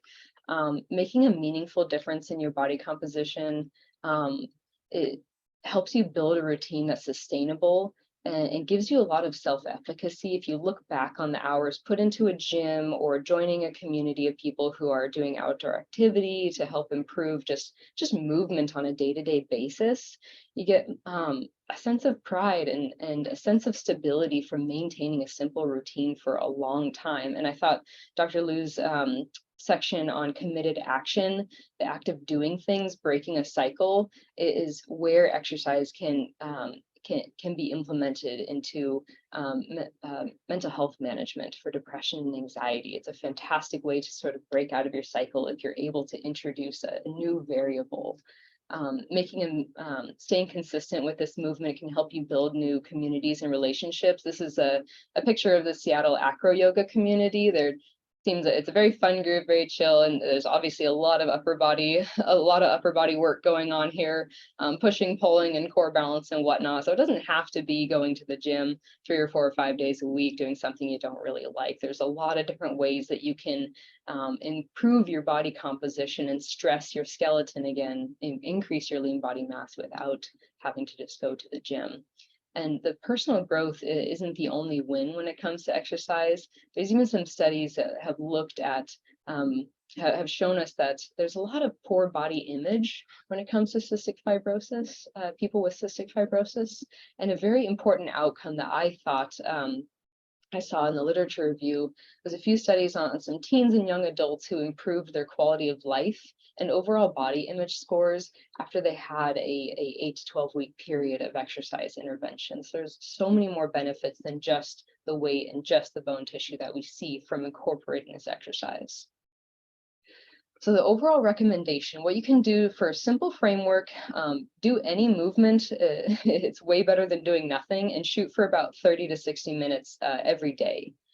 3 of those days or more per week should include weight-bearing exercise to gain those benefits of lean body mass building. So the high impact exercises, jogging, dancing, rock climbing, playing soccer, weightlifting, Pilates, those are going to encourage the best benefit for your bone health. But things like swimming and cycling, using an elliptical, those are also going to give us a good cardiopulmonary benefit and still improve your lean body mass. It's just not going to stress the skeleton quite as much. So if you're somebody who's looking to optimize your body composition and improve your bone density, some of these things on the left, like the high impact exercises, are going to be most meaningful for you. And let's get into how am I doing on time here? Looking at diet optimization, promoting muscle synthesis is obviously necessary if we're going to try and change our body composition and build up more lean mass tissue. Using 20 grams of protein at a serving size kind of triggers a muscle protein synthesis pathway in our cells. So it tells your cells, okay, we have all the tools that we need. Let's build some muscle tissue. It does need a stimulus. So in the context of exercise, 20 grams is helpful. So spreading it out throughout the day, if you get 20 breakfast, lunch, snack, dinner, if you ever talk to me in clinic, I'm going to be someone who tells you to spread it out throughout the day, because that gives your body more opportunities to promote muscle synthesis throughout the day. as you know, with cystic fibrosis, you do have higher resting metabolism and higher protein needs at baseline. And if you start introducing exercise on a regular basis, you're going to need more protein as well. You should be asking your dietitian too how much protein you should get per day. We're very good at doing those calculations. We love talking about it. So please reach out if you ever want to chat about nutrition. That's what we're here for. And then lastly, everything else for improving body composition. It's not just the protein, but calories. You're going to need more depending on the degree of your pulmonary, depending on the severity of your pulmonary disease, due to inflammation and chronic respiratory distress. And depending on the cause of bone loss, a significant increase in calories may be needed to adequately rebuild bone tissue. The fats, a lot of people have talked about fats lately, especially since it's needed to help absorb Trikafta. In general, high saturated fat, just near the butter here, is associated with higher risk of cardiovascular disease and stroke. Not just butter alone, but saturated fats in general. So instead, try to look for polyunsaturated, monounsaturated fats, or those MUFAs and PUFAs that come from fatty fish and plant-based fats like seeds and olive oils. It's also a great way to boost your calories if you are trying to get some more calories in. Don't forget to take them with your enzymes too if you are pancreatic insufficient. And lastly, those carbs are still very important. Try to make your carbs complicated. You should have something that has a lot of fiber in it, a lot of whole grains in it. They come with more nutrients for them. So trying to avoid the really fine grains like white rice and white tortillas and whatnot. Make your plate colorful. Carbs are the gasoline that your body uses, that your body's engine uses for activity, for cognitive function, for brain function. So don't be afraid of them and incorporate them into your diet as much as you can. And I believe that is my last slide. So I don't know how we're doing on time, but. Thank you so much, Krista. I just think very accidental, yet it's going so well. All these topics sort of weaving and tying into each other is so incredible. And I think what you touched on ties into what the Newells shared about their daughter and the changes they've sort of seen with her in fitness and health, and then tied into the mental health piece that Dr. Lou spoke on. So really incredible. We are so grateful for your time and all this information, especially as we think of, like you said, the changing landscape for those with cystic fibrosis and what's ahead. So we appreciate it. We are going to move on to our next presenter just in the sake of time. And if there is any questions though, please, you guys feel free to pop them in the Q&A box and we can send them along to Krista. And I know that she will be happy to follow up and circle back. So thank you so much, Krista. And we will be in touch regarding questions and all of that good stuff. Thank you. And yeah, thank you. Next, I get to turn it over to Katie Sebring, who works for the Cystic Fibrosis Foundation as part of our COMPASS program. So if you guys are not familiar with COMPASS, it's really incredible. And we're so grateful she is able to share a little about what COMPASS does for our community. Katie is a case manager with the COMPASS program. She has been with the foundation and COMPASS for 5 years and is remotely located in Charlotte, North Carolina. So thank you so much, Katie. We are glad you could join us today. Yes, thank you so much. So yeah, again, my name's Katie Sebring, case manager with COMPASS, and I'm here to just talk a little bit about some things that we do for the CF community. So you can go to the next slide here. But just a brief overview. So COMPASS is a team of CF patient advocates who provide assistance services to help navigate insurance, financial, legal, or other complex issues. And then here are some more specific examples. So we conduct side-by-side health insurance plan comparisons, whether that's during open enrollment or if someone gets a new job or they become Medicare eligible. All of those types of situations, people can reach out to us and we can assist looking at their health coverage. We verify insurance coverage and expanded benefits. We troubleshoot any insurance coverage or reimbursement issues. We connect you with financial assistance and support programs, get answers to legal questions about laws that protect the rights of people with CF, navigate resources and coordinate benefits throughout the transplant journey, whether that's pre or post-transplant. And we share educational tools and resources for navigating life with CF. So here are just a few definitions, especially my next slide will go into the recent Vertex changes that most of us are aware of. And so, starting with copay, here's just kind of the definition for that. It's a fixed amount you pay for covered health care services and medications. In most cases, copays may not count towards the deductible. Sometimes it does, but they do usually count towards the out-of-pocket maximum, at least. Coinsurance, the percentage of the total cost you pay for healthcare services covered by the insurance plan. So for an example, if office visit costs $100 and the plan's coinsurance is 20%, you will pay $20. And then the insurance would pay the $80. Okay, so with these two definitions here with the accumulator and maximizer, these words have come up a lot, again, mainly from the Vertex changes that have recently occurred.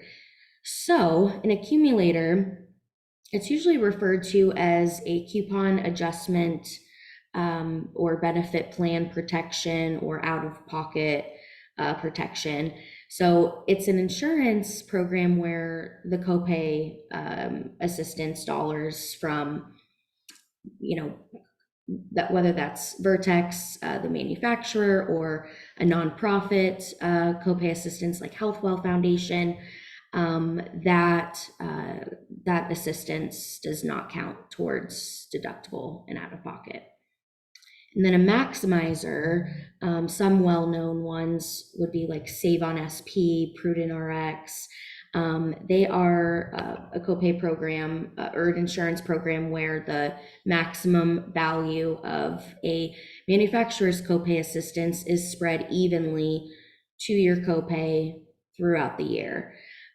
This copay assistance does not count towards your deductible or out-of-pocket maximum as well. You can go to the next slide.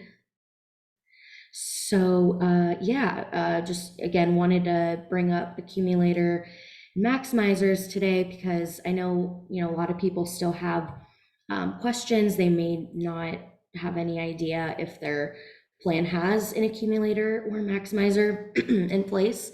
But in 2023, Vertex changed the financial assistance offered through their copay program. And the people who have been impacted is if they have an insurance plan that includes an accumulator or maximizer. For those who didn't have that, there were no issues. So the copay assistance maximum was changed to $20,000, and the copay now went from $89.50 to $3,500 per monthly fill. Insurance plans with accumulator or maximizer programs means that members, again, can no longer count that total assistance received from the Vertex GPS program toward their annual deductible and out-of-pocket maximum, leaving them with a much larger copay that they've had to, deal with this year, when they were maybe paying just $15 before. So Compass definitely had a lot of cases. I would say, I believe that news came out like in October of last year. So I think, before 2023 hit, so those months of November and December, we were very, very busy with people panicking, which is totally understandable, not knowing what to expect, having no idea if, not even knowing what an accumulator or maximizer is and if they have to worry about that. And so what we did was we basically did a benefits verification for people. And, we know how to ask those questions and rephrase it. Sometimes insurance companies you know, it depends who you get on the phone, but sometimes they don't even know what you're asking when it comes to the accumulator or maximizer. So we know how to, you know, reframe it and explain, you know, the situation and, you know, explain the copay assistance and the changes that they've made. So we really just tried to get those complicated questions answered for them, so that, you know, going into 2023, they felt prepared to know what was expected. So yeah, you can go to the next slide.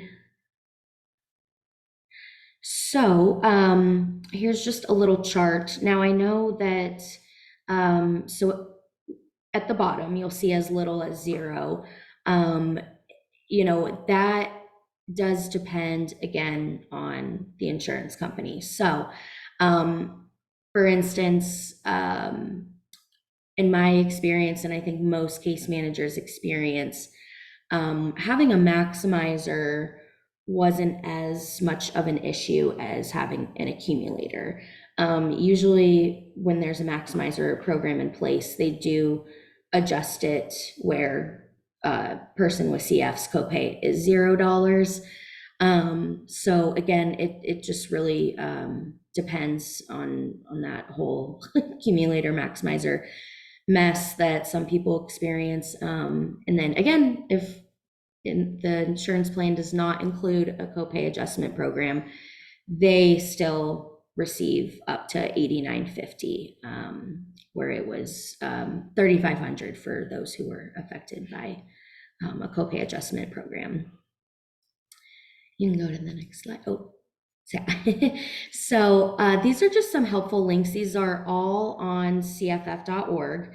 I believe you can just search the articles. So, you know, if you want to learn more about accumulators and maximizers, you know, because it's a lot of information and it can be very confusing to understand, and I totally get that. So it's helpful to just kind of read more about that. And then another great one is, you know, should I be worried? Because I think what we saw, you know, people were worried and not knowing like if they were going to be affected or not. So I think just having these kind of tools, it kind of gives that breakdown, giving most of the information that I did. That again, the main takeaway here is, does my plan have an accumulator or maximizer?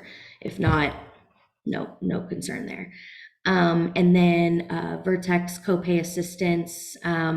This comes some tips from a CF pharmacist. So again, just really great resources on CFF's website.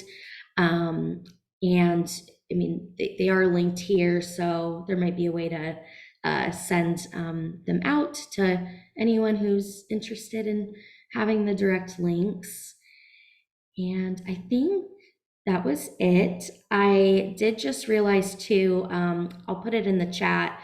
I'll put our phone number and email. So Compass is open 9 a.m. to 7 p.m. Eastern, Monday through Friday. And people can also go on CFF's website, fill out an online form that a case manager would reach out to them that way. Again, or you can call or email us. So, and we are always so happy to help the CF community. So appreciate your time today. Thank you so much. Thanks, Katie. Yes, so Compass is an amazing resource, and I know Katie touched a lot on sort of the insurance piece of things that they manage, but they do so many things beyond that, which is really incredible. So I know that we've gotten calls in the chapter. I had someone call in one time who was traveling internationally and wondering how they might be able to get a vest at the destination they were going. And I've had people reach out who had questions about, you know, accessing things in different areas and all sorts of questions that extend beyond just the insurance space, but to many categories. And they help really be a bridge between our patients and some of the needs that they are looking to get met. So it's been a huge win for the foundation to really create more support for Compass that then helps us serve our community even more. So we're grateful for Katie and the rest of her team who do all sorts of things behind the scenes. If you ever have a need and you aren't sure exactly what to do next or kind of what your path forward is, Compass is a good place to start. Katie did pop in the chat the email and also phone number for Compass. So thank you, Katie. We appreciate it and know our community really benefits from the resources of your team. Thank you so much. Yeah. Next up, we are getting to hear a quick little message. We're running, I know, just about 5 minutes behind. So Christy is going to do a highlight overview of our Great Strides and Stair Climb events for our chapters. She is going to share a little bit about all of those events, and you guys may know Christy. If not yet, she has been with the foundation for 9 years and just joined the Washington chapter 9 months ago when her husband and dog moved from Portland to Seattle. And she's really excited to now be part of our chapter. And we have been so lucky. Oregon's loss was our gain for sure in getting Christy on as part of our team. So thank you, Christy. Thank you, Erica. Super glad to be here, actually in our downtown office today too. So yes, I just kind of want to reiterate what Rachel had said in the very beginning of the call is just get involved in any way that you can. So we have locally in Washington and Alaska different events for people to participate in. A lot are very fundraising based, but some are not. And what I have on the screen here, I really was highlighting Great Strides and our Climb, mostly because these are great places to see the rest of the CF community, and they are outdoors. So many people with CF can come and participate. So you see we have 6 walks across Washington and Alaska. Tulalip has a little star. That one has now been made into a Great Rides drive-in movie in August. So typically it's just a great place to meet the community, very low barrier to entry. There's no registration fee for Great Strides. As many people can come out. The walks are very casual. It's not even a timed, very quick event unless you want it to be, but really great community based. I've heard CF parents say how great it is to see the numbers of people out there and really show that you aren't alone. So I would encourage you all to, if you can, pick a walk that's near you. And then we also have our CF Climb in September. It has been moved to T-Mobile Park. So again, it's outdoors. So we can have multiple people with CF come and participate. This one is timed, a little more endurance based. And I believe Erica just popped in the chat some links so you can register. We also in our chapter have, we have a team of 4. So Erica and I are here with you this morning. We've got Tirsa as our executive director and Trisha, I think she's on as well, a development manager. And we're all here so excited to work with your community, with our CF community with you. And if you're interested in any other programs, shout out to Grampians. I know Dan Vacher is watching. So we have programs for grand people who are supporting the CF mission, as well as our Tomorrow's Leaders, which is more of our young professional group. And I know I'm supposed to go fast, so I'm going to wrap up there, but please feel free to reach out. We are so excited to have this community and want to continue to engage all of you. Thank you. Thank you, Christy. Yes, that was a good summary. And of course, you guys know if you have questions, you can reach out to any of us. There's lots of great events and ways to get involved in programs as well. So please let us know where we will see you this 2023. There's lots of stuff going on. Next up, I have the pleasure to introduce our second to last speaker for the day. And we are thrilled to have Dr. Weinstock joining us to speak on exploring the path to a cure, an update on new studies in cystic fibrosis. Dr. Weinstock is a pediatric pulmonologist at Providence, Alaska Medical Center. And you guys, this bio is very impressive. What will be even more impressive is if I can say it all correctly. So I'm going to do my best here. He earned a bachelor's degree in biochemistry from the University of Scranton and a medical degree from American University of the Caribbean School of Medicine. He completed a pediatrics residency at the K. Hovnanian Children's Hospital at Jersey Shore University Medical Center, and then went on to complete a pediatric pulmonology medicine fellowship at Children's National Hospital in Washington, D.C. His research interests include prematurity and the respiratory epithelium, and his clinical interests are in cystic fibrosis, asthma, ventilator management, neuromuscular disorders, and bronchopulmonary dysplasia, among others. In his leisure time, which I'm sure there's a ton of based on, all the things he just described, I'm sure he has lots of leisure time. He is an avid traveler, enjoys hiking, biking, and running. So thank you so much, Dr. Weinstock. We really are looking forward to hearing from you this morning and afternoon. Thank you so much for that introduction. And it's certainly an honor again to be here for Family Day and to discuss all the exciting things that are going on right now in the CF realm. So again, in these next 30 minutes, we have a lot to discuss. I'll try to push through as fast as possible, but at the same time, hoping to give you all something to take away from this today. Really, at the end of this presentation, I want you to be like, oh, wow, I mean, there is still a lot of work that's going on and just so many incredible things that we can look forward to here. So if we can go to the next slide, please. So today, again, the title of my presentation is Exploring the Path to a Cure. We'll talk about a lot of these updates in the new studies as they relate to CF. So I think it's important to understand before we talk about where we are right now in terms of newer treatments and studies, where do we stand right now? So we know the CF Foundation continues to be in this pursuit of a cure. They are the world's leader in the search for a cure, and they support this broad range of research that comprises a whole number of different dedicated scientists and clinicians from a whole different number of disciplines. And the point of this research and the dedication here is to expand the knowledge of cystic fibrosis and also develop these insights and discoveries into the new treatments and clinical care practices that are ongoing right now and hopefully in the future to come as well. So just to give you an idea here, in 2020, and this is really just to, I'm throwing out these numbers, but it's really just to give you a really good idea of the foundation that has been built upon and continues with the CF Foundation. The CF Foundation has funded in 2020 approximately $248 million in laboratory research, preclinical drug development, clinical and real-world research, and also high quality specialized care and training. So that's more than any time in the history of the foundation. And it's a third more than the previous year in 2019. So very impressive.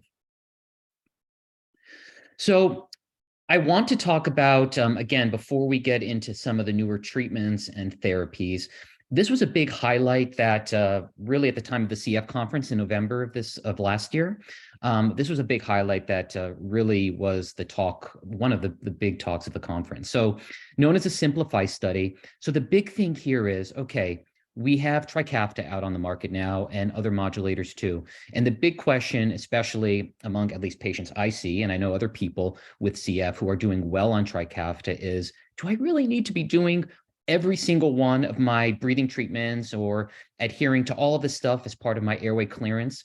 So because we've seen such huge improvements with so many people on Trikafta, we're starting to see all these different studies come about now to see, okay, well, can we simplify the lives of people with cystic fibrosis? Or, what else are we seeing in the trend here with people on Trikafta now that we're a few years out from when it first came to market? So the Simplify study looked at people 12 years and older who were on Trikafta. And the point here was to determine over a 6-week period, and this was funded by the CF Foundation, whether or not we could reduce the medication burden for those on Trikafta. So they looked at whether stopping either Pulmozyme or Dornase alpha or hypertonic saline would cause a difference in lung function or symptoms while continuing on Trikafta. And in this 6-week study, they found that in those people with good lung function, they were able to safely stop taking one of these 2 common CF medications. So remember, they did continue to stay on one of them, but they did stop either or. And in addition to maintaining that relatively good lung function, there were no other negative effects on health. Again, no increased daily respiratory symptoms or increased need for antibiotics.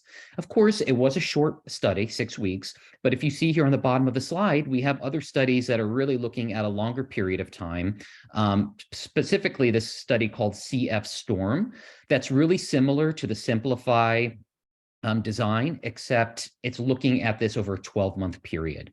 So just know that in addition to something like this, where we're looking to simplify lives, we're also looking at other data through the CF Foundation to see really what are some of these patient-reported data around the use of Trikafta and other CF therapies to help give us a better understanding of where to go in the future. This is just a brief slide to show again where we've come over the years in terms of the medical program growth, and these numbers are in millions. So you can see here, as of 2020, again, more than a third more compared to 2019 in terms of the amount of money that's gone into not only just clinical and real world research, but also care and drug development and basic science. So the path to a cure. So this is our goal, right? So it's one mission, but there's many routes to get there. And it's an evolving map with many paths and unique challenges that we'll see in a visual aid on the next slide. But this requires a very ambitious research agenda. The point here of this path to a cure is to accelerate treatments and drug development to really help with this underlying cause of the disease and ultimately deliver a cure. That's the goal. So here are our 3 core strategies to address the underlying cause of CF. Number 1, can we do our best to repair that broken CFTR protein? Number 2, can we possibly restore the CFTR protein when there's none that even exists?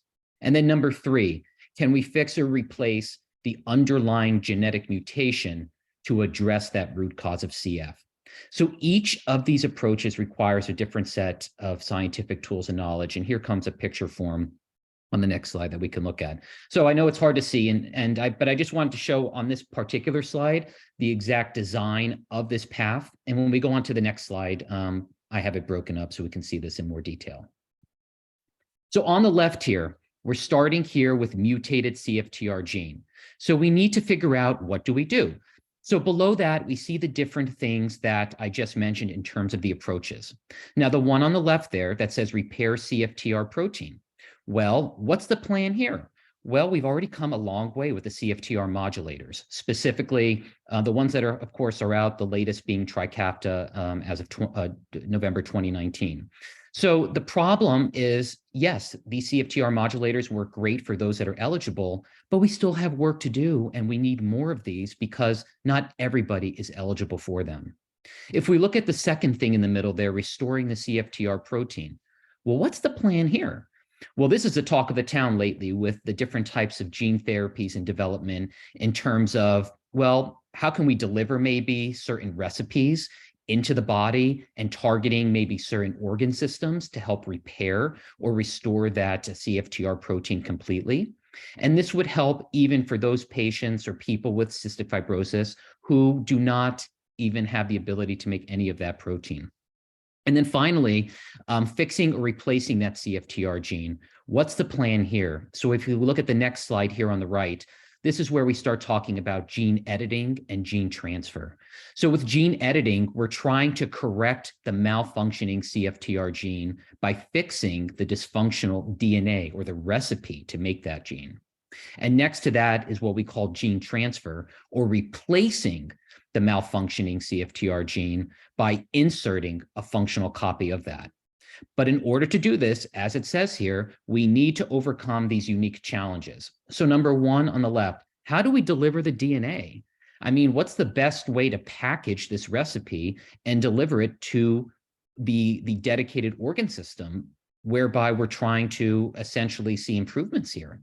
So the problem here is because in cystic fibrosis, we have this thick mucus and we have barriers that we need to overcome in order to deliver these therapies. These are some of the unique challenges that researchers are actively looking at right now. And then, of course, on the right there, like I just said, targeting the correct cells. So are we looking to really target specific organs or the entire body? These again are questions that are going into some of the active studies that are in development right now. But again, you can see it is a long road, but the work isn't stopping until CF stands for Cure Found. So now we're going to spend some time looking at the drug development pipeline here. So we'll be talking about not only just restoring the CFTR function, but also different things in development in terms of mucociliary clearance, anti-infectives, GI related developments, and then we'll go from there. So we'll start here with restoring CFTR protein. So you can see this is a tremendous pipeline, and starting at the top there with the check marks, these are the ones that are already approved and available for those people who are eligible for them. And the next few are those that are in active development, certainly advancing very nicely in what we would call different phases of a research trials, which we'll talk about in the next couple slides. And then the ones towards the bottom, of course, are very early in development. Most of these have to do with a lot of the different genetic therapies that are actively being developed. But again, it is very, very nice to see the wealth of different things that are coming our way, hopefully. So let's start with one of these therapies that is getting very, very close to completion in terms of active clinical trials. So this is basically a new and improved form of Trikafta through Vertex, which is the company that developed Trikafta. So this particular study, again, is sponsored by Vertex, and it's conducted within what we call the Therapeutics Development Network, or TDN, within the CF Foundation. So this is a phase 3 study right now, looking at a combination of what we call different potentiators and correctors to really, again, help correct that CFTR protein and also improve the function of it. So the active studies that are going on with this particular modulator, they're looking at children between the ages of 6 to 11 with cystic fibrosis, as well as those 12 and older who meet the eligibility requirements that are listed here. For instance, requiring 2 copies of that F508 deletion mutation, or at least 1 copy of that F508 deletion mutation. And you can read the rest here in terms of the eligibility indications here. But in any event, it is mainly looking at people with cystic fibrosis here, who were most likely already eligible for Trikafta, but again, looking at a new and improved development here. And this certainly would be different along the lines of frequency. They're looking at just a once-a-day dosing with this compared to Trikafta, which of course is twice a day. So they're using Trikafta as the active comparator, and what they're looking at here in this study is measuring changes in lung function and sweat chloride in comparison to those already on Trikafta. And we've already had a phase 2 study completed with this, and it tests the safety and effectiveness of this particular modulator in adults with cystic fibrosis. And again, that's already completed. So we are anxiously awaiting, of course, the remaining phase of the study to be done. But again, very nice to see, again, additional improvements in the way of these modulators. Very similar, again, another type of modulator. This one comes from being sponsored by AbbVie, and again, being conducted within the TDN. So it's studying a combination of different correctors and potentiators here to, again, help fix that defective CFTR protein, and also, again, help promote its function at the cell surface, in other words, potentiating the action of it. So right now, this is a phase 2 study testing the safety and effectiveness of this particular part of the modulator called ABBV3067, both alone and in combination with another part of the modulator that's currently underway. And this would be available for those right now they're looking at it in adults with cystic fibrosis who have 2 copies of that F508 del mutation. But future studies will be testing these different parts of the modulator in combination with a third modulator, so a triple type of therapy. And again, looking to see what kind of an effect it has in total on lung function and overall symptoms.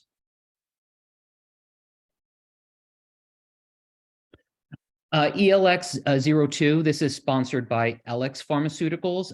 Again, a compound that's looking to, very interestingly, aside from those modulators that we have available right now on the market, for those patients who do, or people who meet the requirements, this particular one is for something we don't have anything available for: people with nonsense mutations. Essentially, people with nonsense mutations are not able to make the CFTR protein at all.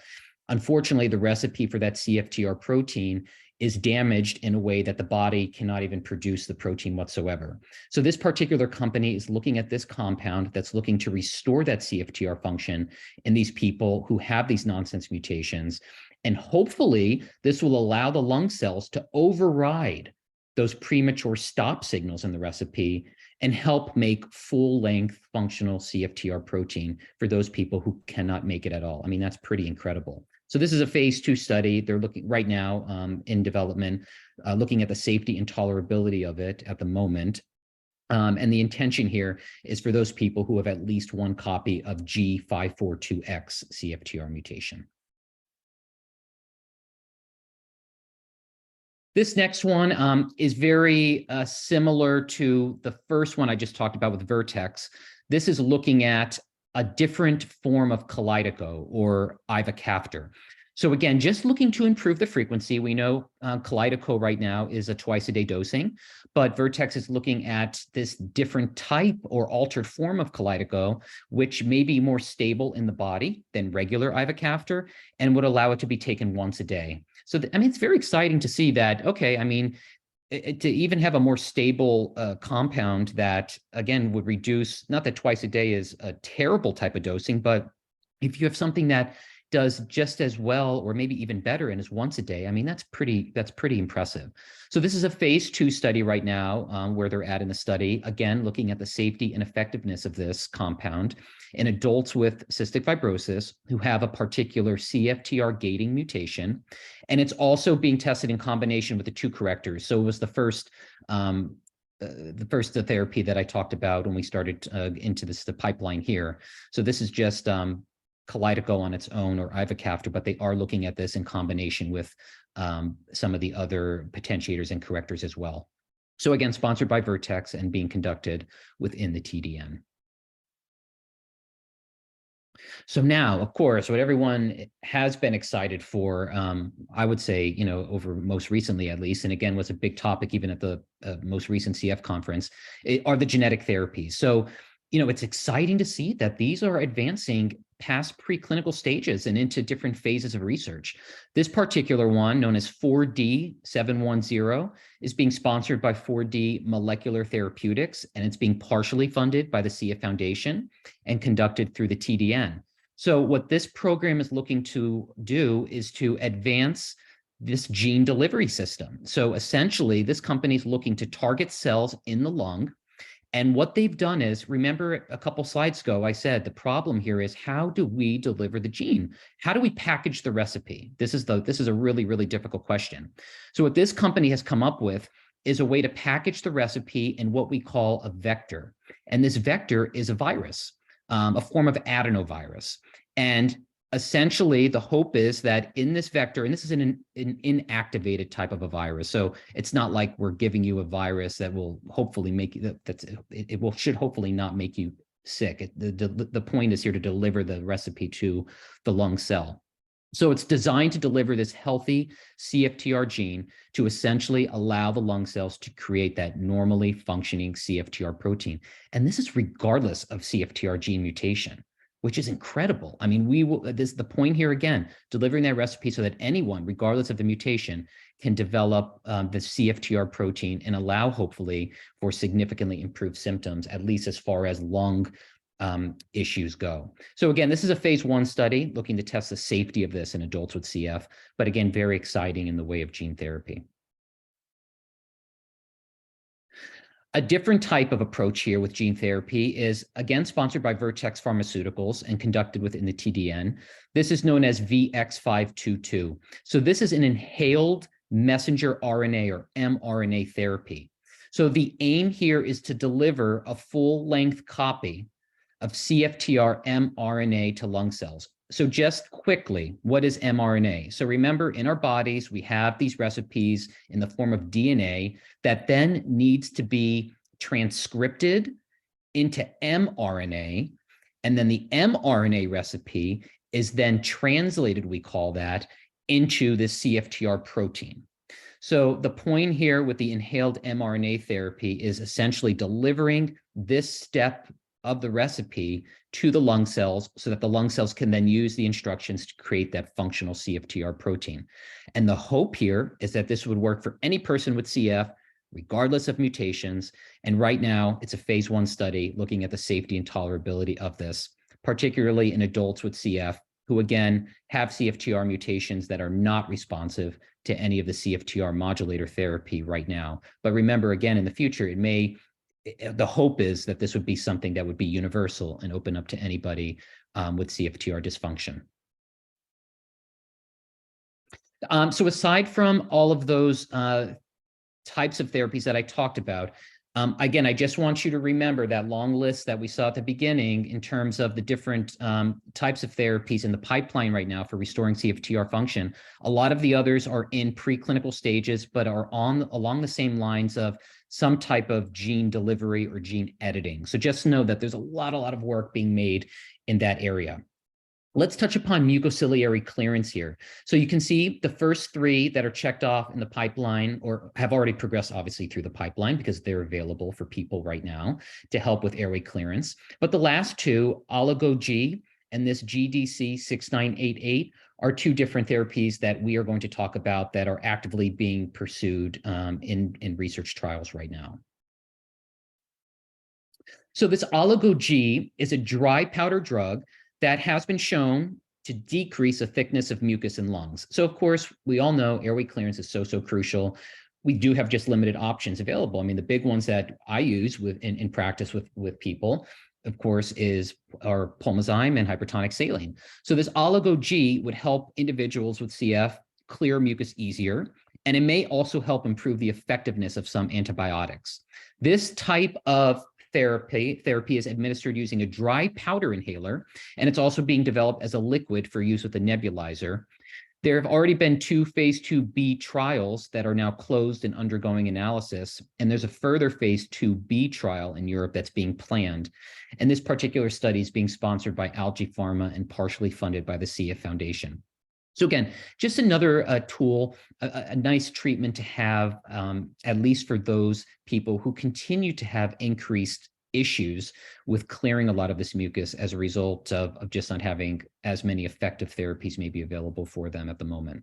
And then on the bottom here, GDC 6988, this is a compound that is being designed to hopefully increase activity of a different kind of chloride channel. Not the CFTR channel, but one that's very similar called TMEM16A. And this is a type of channel that does help to also regulate the amount of salt and fluids on the airway surface.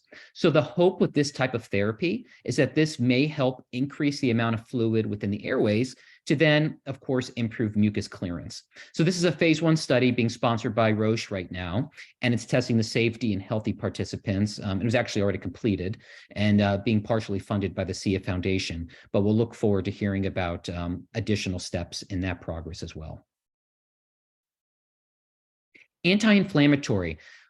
So we know in general, especially with repeat infections and all that trapped mucus for a lot of people, we worry about increased inflammation in the airway and in different parts of the body as well. So the CF Foundation is actively looking into and funding research for other types of anti-inflammatory therapeutics that would hopefully help to decrease inflammation to a significant extent. Years ago, there was a big study that looked at high-dose ibuprofen for cystic fibrosis, ibuprofen being one of these NSAIDs or nonsteroidal anti-inflammatory drugs to essentially help drive down inflammation for those people who are eligible for it. However, there are a few other agents that they're looking at right now to, again, help decrease inflammation that we'll talk about on the next slide.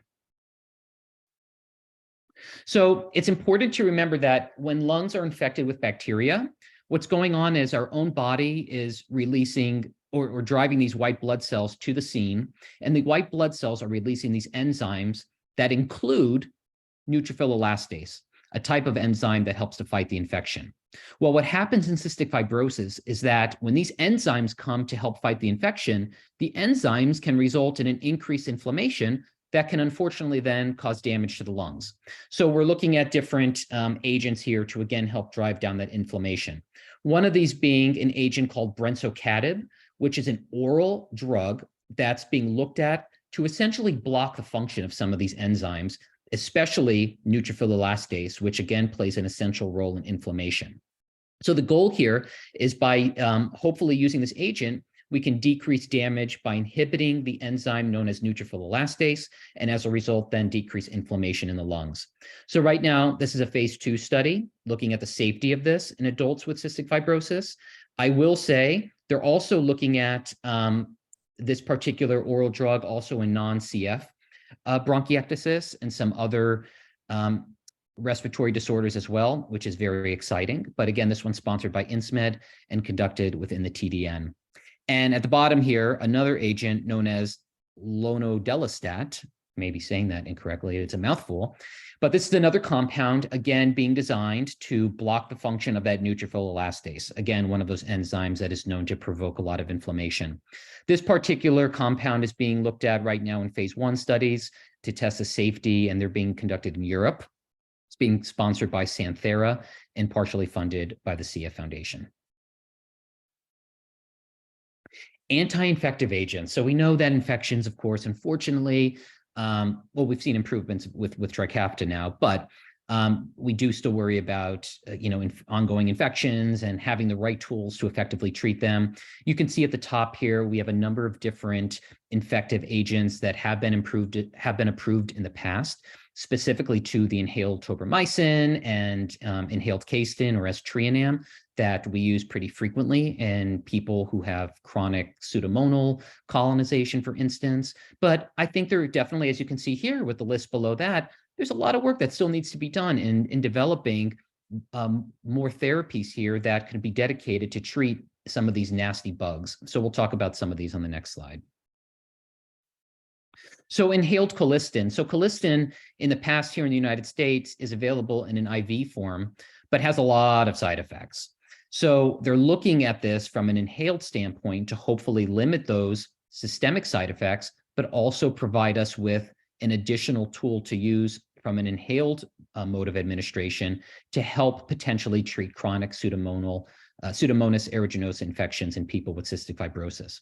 This type of inhaled antibiotics already approved in Europe, but unfortunately in the US, again, the only approved inhaled antibiotics we have are tobramycin and Aztreonam, and they're becoming less effective over time. Unfortunately, because of the resistance patterns and all of that, we are just in dire need of additional effective agents to have here.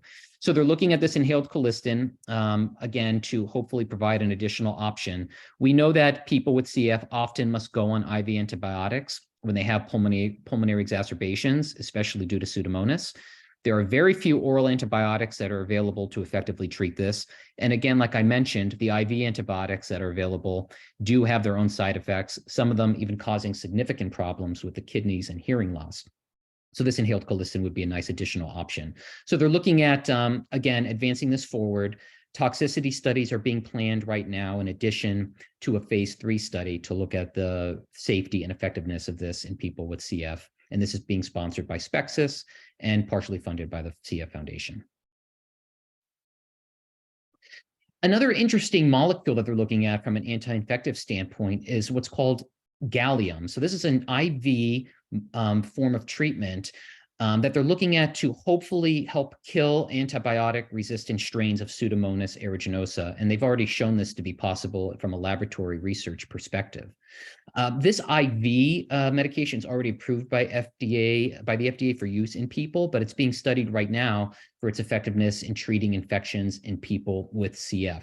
The underlying thought process here is that, with some of these bacterial infections, there are certain biological processes that involve iron.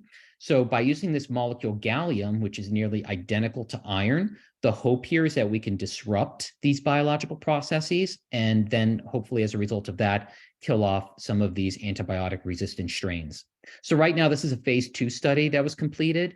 Unfortunately, it did not meet the primary endpoint for improvements in lung function. However, it did show a reduction in the amount of Pseudomonas from sputum compared to placebo. So I think there may still be hope there. Again, this was sponsored by the CF Foundation and conducted within the TDN.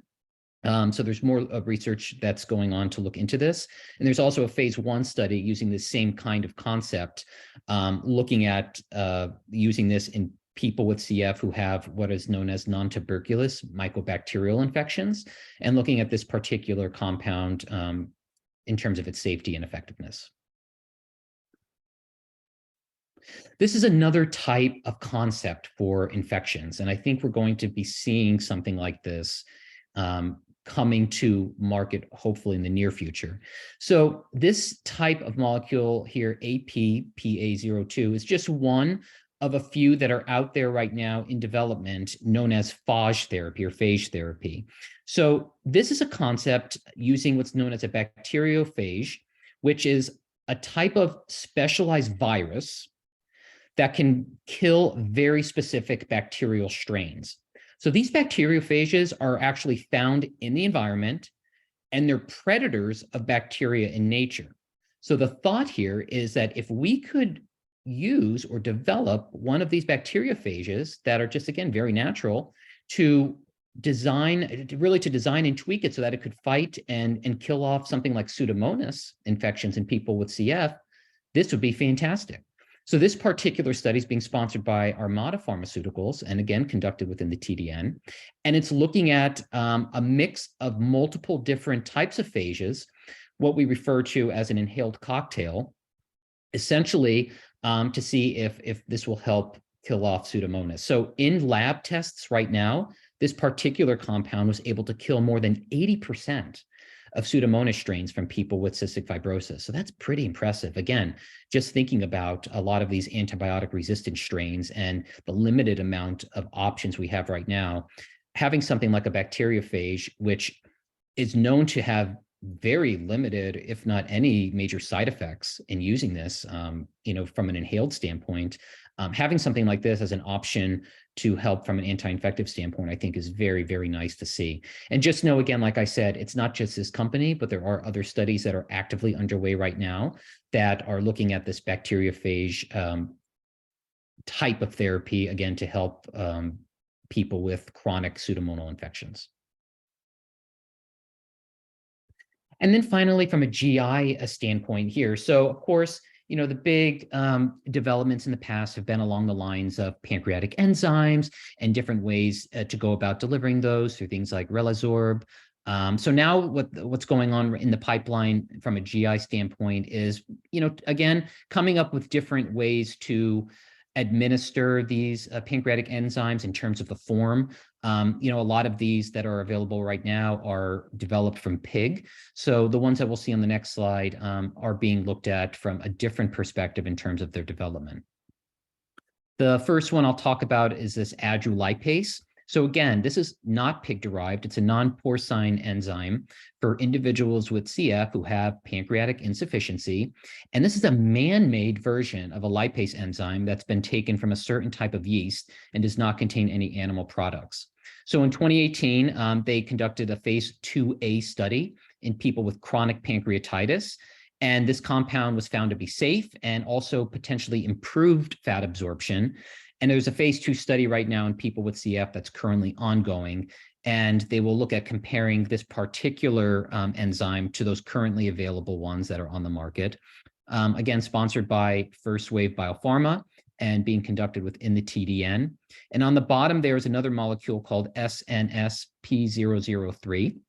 This is in preclinical phase right now, but again, looking at a different type of enzyme, a pancreatic enzyme here that does not contain animal products, but this one's actually taken from bacteria, believe it or not. So again, very early in clinical phases, but just know that there's still ongoing research into developing additional types of enzyme therapies for those with pancreatic insufficiency. I just want to again comment on the CF Foundation research. Again, I mean, that's what we just talked about there gives us so much hope in terms of, what's coming our way, even very, very soon, hopefully. So there's a tremendous amount of progress that has been made toward these goals. We know that the US FDA has expanded the approval of the 3 CFTR modulators, including Trikafta, using in vitro data to people with certain mutations. So even those, again, who previously were not eligible for modulators like Trikafta, using some of these in vitro methods, like therapeutic, it's called, Trikafta has now been made available to some people who, again, from the beginning, it was not available for. And they've also expanded certain modulators like Kalydeco down to infants as young as 4 months. That's amazing.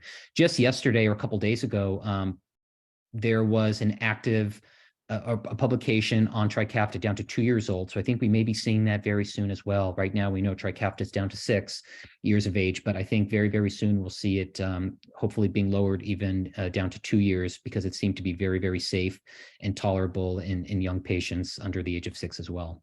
So this path to a cure brings us ambitious research initiative to accelerate these treatments for everyone with CF and ultimately deliver that cure. They intend to allocate $500 million to this effort through 2025. And they've already seen an 180% increase in funding for this area of research from 2018, which is very, very impressive. So the hope here is to continue this funding and deliver that next generation of transformative breakthroughs in CF. Lastly, just want to point out some of this cutting edge news that's been in CF. And again, just within the last month, 2 months or so, early January here, the CF Foundation invested up to $3.5 million in this company known as Gensaic for a novel gene delivery method. Again, along the lines of things that I've been talking about, if successful, this would deliver a healthy CFTR gene to lung cells and would enable production of the functioning CFTR protein. And they're also exploring how to engineer a bacteriophage. So again, remember, one of those specialized viruses to deliver that CFTR gene. Remember, the hope here is trying to overcome any issues in delivering gene therapy in the future. So it's thought that these bacteriophages are unlikely to trigger any kind of an immune response and can hopefully target specific organs and carry these full-length recipes or genes to the body. And in March, just 2 weeks ago, CF Foundation invested up to $2 million in this company known as Nanite Incorporated to explore a new method to deliver genetic therapies to the lung. And interestingly, this uses an artificial intelligence type of system to narrow down the best possible candidates known as nanoparticles, which researchers believe can more accurately target lung cells and better resist thick mucus. And they'll first work on delivering this messenger RNA therapy. So very, very exciting. And finally, my last slide, again, leading the way to a bright future. Again, a lot of this work has been done and been made possible as a result of the incredible amount of work being done at the CF Foundation Therapeutics Lab in Massachusetts, where they conduct groundbreaking research and are coming up with this next generation of transformative treatments. It's a one-of-a-kind research facility. They're again trying to hopefully bridge the gap between the discoveries at academic institutions and the development of new medications by the pharmaceutical industries. And the focus here is on identifying promising treatments for those with rare and nonsense mutations that cannot currently be treated with modulators. And of course, the ongoing look into genetic therapies. So with that, remember, the fight continues until CF stands for Cure Found. Again, it's been great being here this morning. It's been also nice listening to the other speakers. And again, I thank you for having me here, and hopefully we have some time for questions, or I can hold on till the end. Thank you so much, Dr. Weinstock. Such an incredible presentation. And like you said, so much on the horizon, lots of exciting things. I get the information, and it's even more helpful working for the foundation to get to hear it from someone like yourself who can really break it down and just highlight how much is ahead and all the progress that's been done, and yet we're not done yet. So especially therapies that would benefit everyone with CF are very exciting. So we do have one question so far, and it asks if the 4D-710 or VX-522 treatments would be ultimate cures for everyone with CF if or when they were deemed successful. Yeah, so right now, I mean, so remember, these are inhaled types of therapy. So I think, again, I think a lot of these companies are starting small. So really localizing the effect of these therapies, particularly if they're inhaled to the lung cells. So the hope there would be that for those people that do respond, would be a cure from a lung standpoint. I think right now they are looking at especially those people who are not eligible for CFTR modulators that they've included in the studies, but eventually I think, would be opened up to a broader population. But I think right now there certainly is that the ultimate goal, yes, is to find that cure for the entire disease. But I think right now, in terms of some of these inhaled therapies, the target is really for the lung. I don't think we would see any significant benefit in any other organ system at the moment with this type of mode of administration.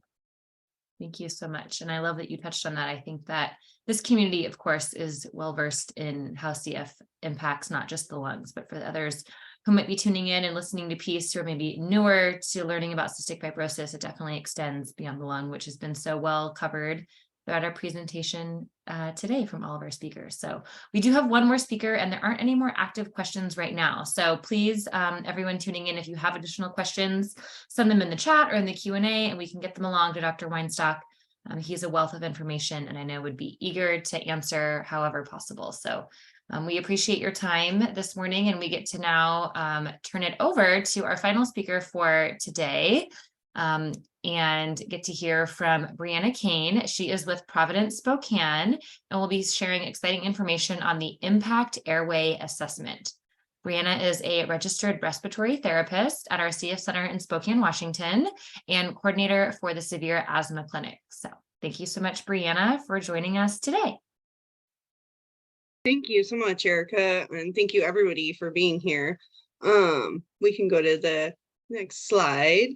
So I'm talking to you guys today about kind of airway clearance because it's been changing so much since modulators came around. So it's kind of about like, let's take back airway clearance and make it our own. So next slide, please.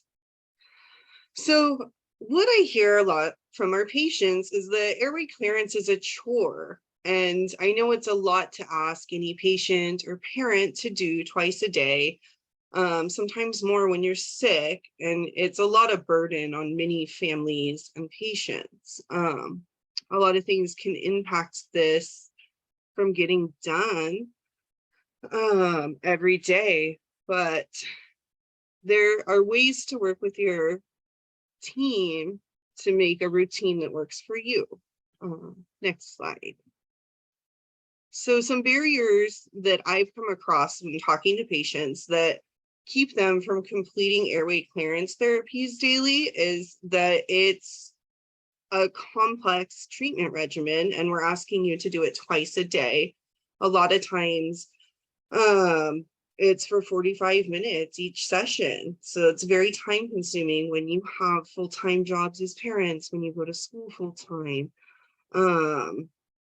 You know, it doesn't necessarily fit into the lifestyle when you have multiple family members that are wanting to do things after school. There's a lot of cleanup after. You know, we don't think about like, we have to sanitize and disinfect all those nebulizing cups. It's a different cup for each medication. A lot of people and patients I've been talking to think that it no longer helps because of modulators like Trikafta. They don't notice an immediate benefit from it. So, you know, or they're no longer producing sputum, so they don't think that they need it anymore. Many families feel like they're too tired, or patients are too tired after work or school to even do it. Maybe it's overwhelming, or again, there's not an immediate improvement after doing these treatments. So next slide, please. There are things we can do to kind of help this because it is a thing. It's a trend I'm seeing with many of our patients, and we just need to be honest about why we're not doing airway clearance. You know, it's like I feel fantastic because of Trikafta, and I love hearing that from our patients. I think it's great. I hear a lot of times, I haven't felt this good in years. You know, I'm no longer coughing anything up, and that's great. But I'm never going to advocate to not do any airway clearance. I just want to help make a routine that fits your lifestyle now that you feel great, something that's not as rigorous or time consuming. But in order to do that, it's got to be an honest assessment of why you think you're not doing it or why it's not getting done. And it's like, easy. You know, I'm tired after work. It's like, I get it. Everybody is. Everybody's tired after school. So maybe, you know, we cut out one of those nebulized medications, or instead of doing like a nebulized albuterol, you do an inhaler to start that. It's just kind of these easy changes that can be made to save time or anything. The airway clearance routine. you have to be able to explore what's available to you. And that means talking to your CF care team or RT or physician. You know, you can say like, I feel great every day, but maybe you just want to maintain them. Or maybe you just aren't aware of like the different equipment that's available to you. I mean, I come across adult patients that don't know that there are portable vest options, and like, I just haven't been using my vest because I feel so tied down. You know, I have these hoses and it's 30 minutes that I'm sitting there and I can't do anything. It's like, we do have options, portable vests and everything. What I have found is this impact airway clearance assessment. So it's like individually managing patients' airway clearance therapies. It's a basic questionnaire, and I have it on the next slide. So what we can do with that is we can create small goals to help you improve airway clearance, and to make it fit into your daily routine. Something that's consistent.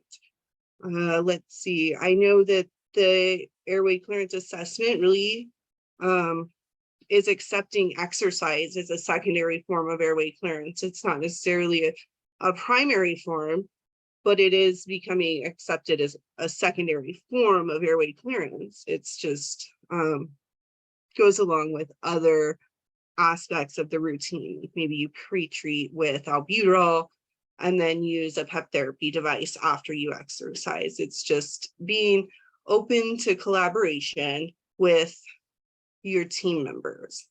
We can go to the next slide, please. Oh, and this slide didn't come in all the way, which is a bummer, but it's a picture of like the impact airway clearance assessment that I use with some of our patients. And it just goes through a list of like questions at the bottom.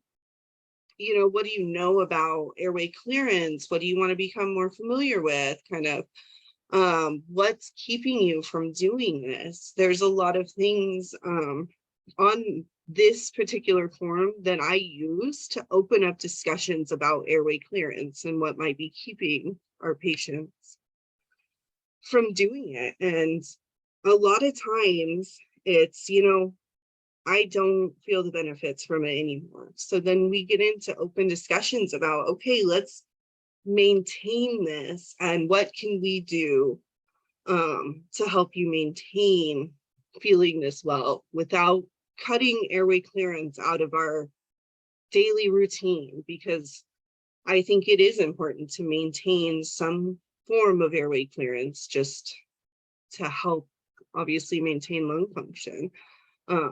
Again, I will never advocate to completely cut it out, but I think reorganizing it for your daily routine is better than just not doing anything. And I will always end my discussions with our patients that though we are doing this, if you are feeling sick or if you are on any kind of inhaled antibiotic, I will insist that you pick up the full airway clearance routine. Means like albuterol, all the inhaled medications, full vest treatments, just because I feel like it is still a very important part of CF daily care, especially if you're sick. But again, this airway clearance assessment is just a way for me to openly discuss routines and how to adopt them to our patients' lives. It's also full, the website didn't come up, but I'll put it in the chat. It's impact-b.com.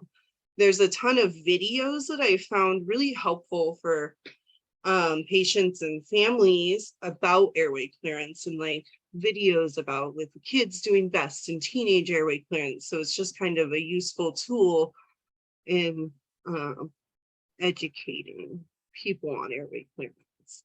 So that is all I have. Thank you, guys. Thank you so much, Brianna. It's so good to have you on, and hopefully everyone listening in just heard what was hopefully been reiterated, the importance of taking good care of your airways and doing everything possible to, if you got to get creative as you make it work. Yeah, exactly. I agree. It's something that, and it's kind of exciting to be in a time where we can get creative with this now because our patients are feeling good and, you know, like a lot of them have stopped. So it's like, we know we got to get excited and make it work for you now. That's right. Rather than just stopping, which can kind of nerd out about a little bit. Yes. Well, it's an exciting time. We have, people who are feeling good enough to go travel and go places and do other things in life. So it allows for that creativity and even more ways to make sure you're still taking care of yourself. So we appreciate all the good information and the good reminder to check with your care teams and everyone involved about what you can do to make it work with your schedule and ways to innovate for sure, which is very impressive. So thank you so much, Brianna. And one more time, I just want to thank all of our panelists today for being part of this education day. Like I said, it's our third year of doing this virtual format and love how everyone is able to come together no matter where you're at to listen, to learn. Hopefully everyone jotted down some great notes and takeaways throughout this morning and afternoon that they can take with them. If people do have more questions, you can reach out to Christy or myself. You can always reach out to us via our Washington chapter website, washington@cff.org, or us individually. If there was a speaker you heard from, you want to hear more about or more from, if you have questions that you were too nervous to type in the chat or didn't have a time to get down, please let us know. We will get this recording onto our chapter YouTube page as soon as we can, and be sure to share it out so folks can listen, re-listen, and share it out to their other folks who might be curious. And with that, we hope to see you, as was touched on from the beginning to the end. We hope to see you at some event this year. There's a bunch of great events. You can find them on our chapter webpage. And if you are joining us at an event, we hope to connect with you personally and really are grateful for this incredible community, all of the different care teams represented across this call, the work that goes on and the difference we're making. And as it has said many times during this time we had together, we're keeping at things until it's done. So thank you so much. And we look forward to more conversations in the future. Have a great afternoon, everyone.